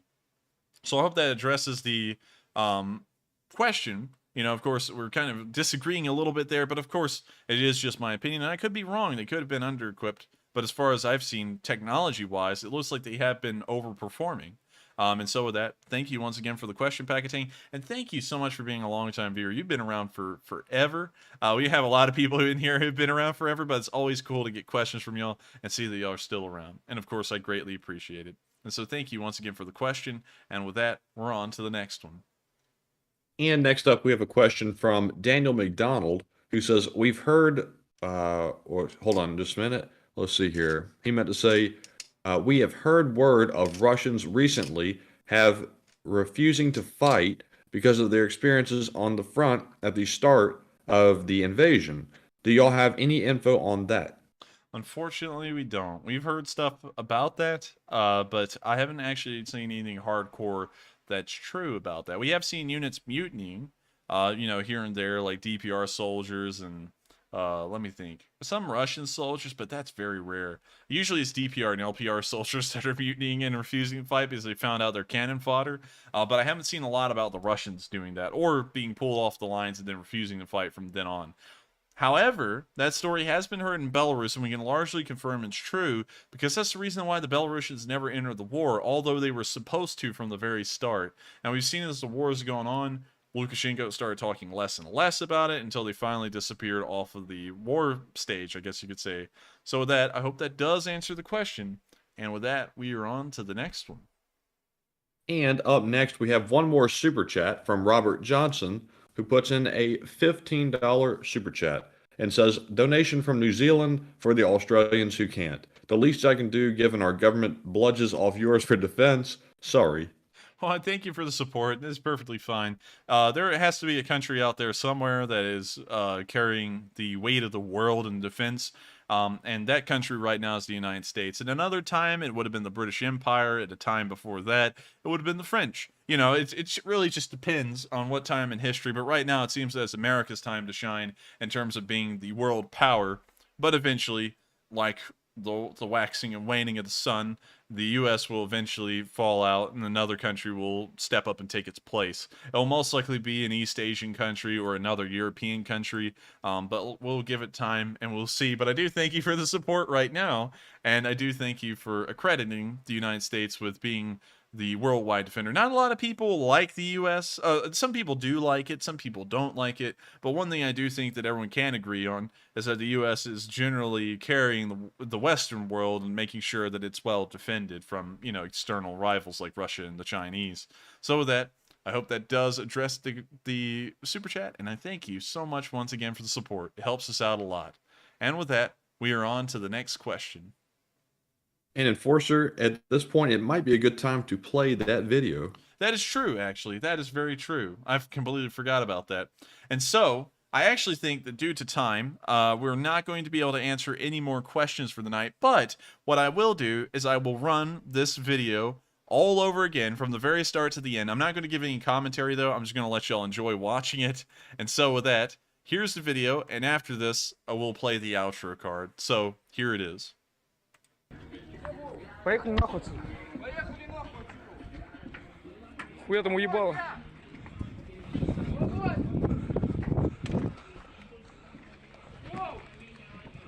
Да ну нахуй, съебываем отсюда все. Груз, закрывай борт нахуй. Бля, тут все в снарядах, да ну нахуй. Пизда нахуй. Нихуя она уебала, вы видели? Пиздец. Я в смысле все уже. Это РС-ка была? Это не РС-ка была, это точка У нахуй. Точка У была. Блядь. Пизда, что делать нахуй? Где Вова-то? Бля. Что куда делать-то нахуй? Я не знаю. Бля, здесь снаряды, нахуй, здесь надо съебываться отсюда. Ебать. Грузимся, все сюда. Давай.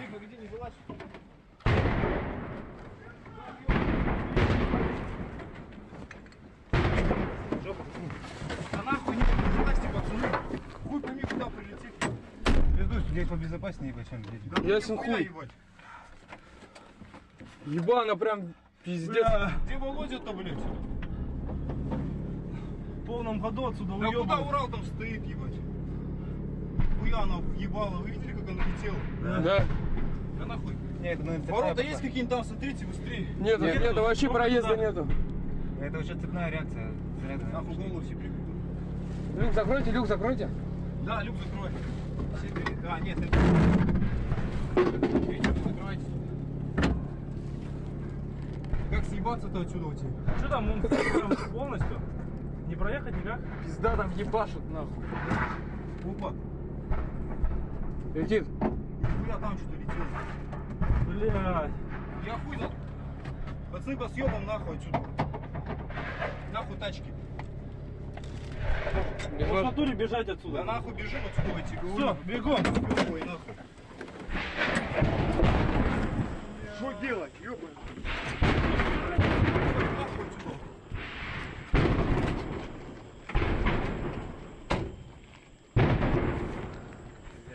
сука. Ебать, точечно, уебали вещи. Да, блядь, продано За уже. колеса, за колеса. Уже все продано, нахуй, что можно.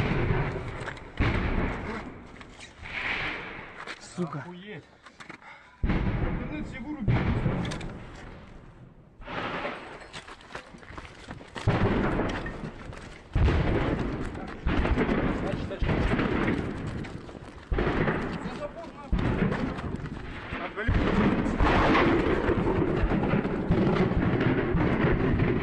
Приехали там нет, там вот эх, ебать. Чем дальше, тем ближе к нам будет. Там туда типа всех заборил там есть. Хотят за машины перебежать, там все заборили. Давай, раз, два, три, побежали!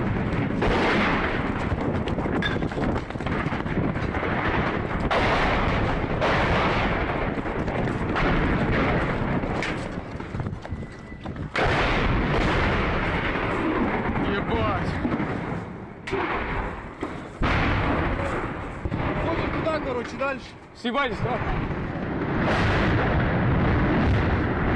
Блядь, надо сюда попасть,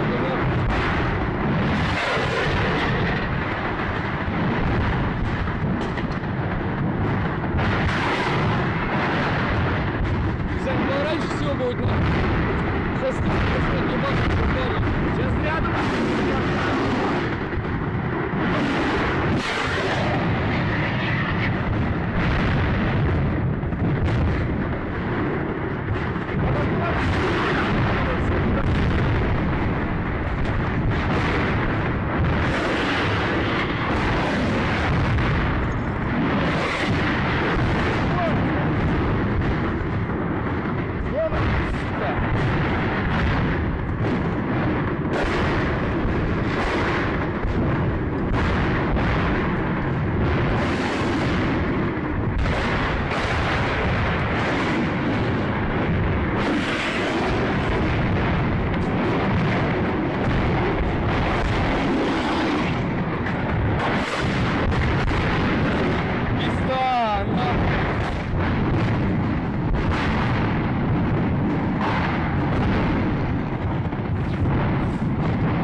Воды нет, ни хрена.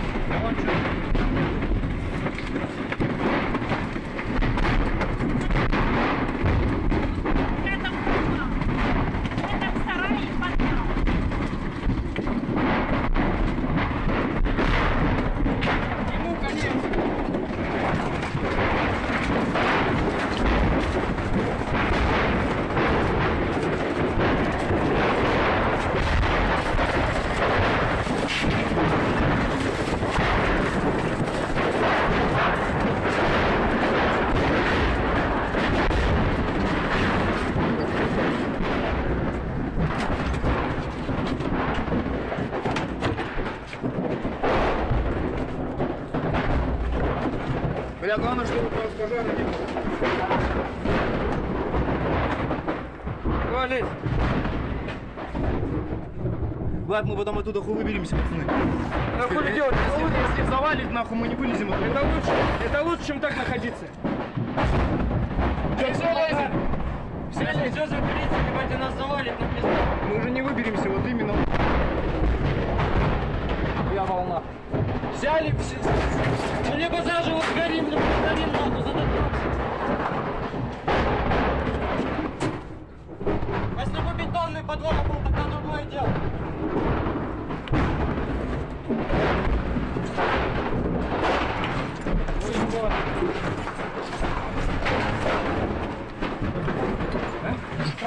Самое главное, Дай зажигалку, братан. Не знаю. она может у меня, наверное. Давай. Я не встану.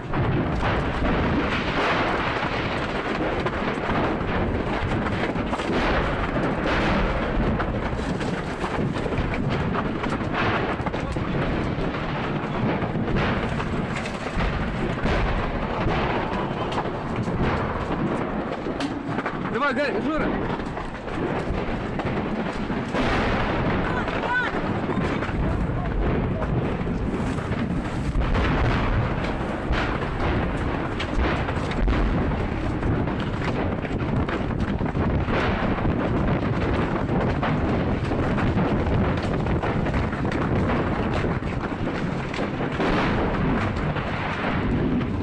Давай, Настя, заходи сюда. Я думаю, хуй знает. Давай дальше. Побежали.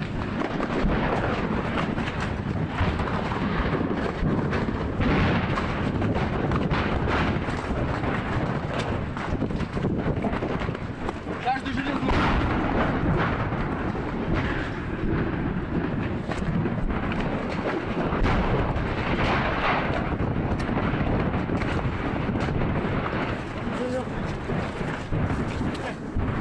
Давай! Рывок!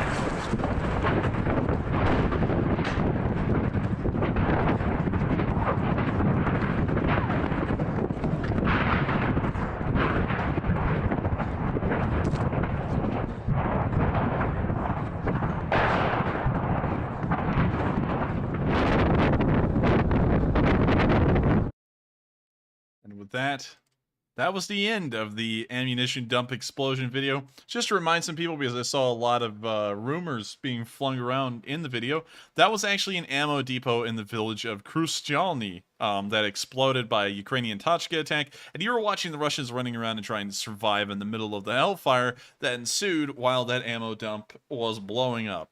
So with that, we have now reached the end of tonight's stream. I thank you all so much for watching once again, and once again, it's been a huge honor for me to be able to report the news to all of y'all as to what's been going on in Ukraine for the past 48 hours.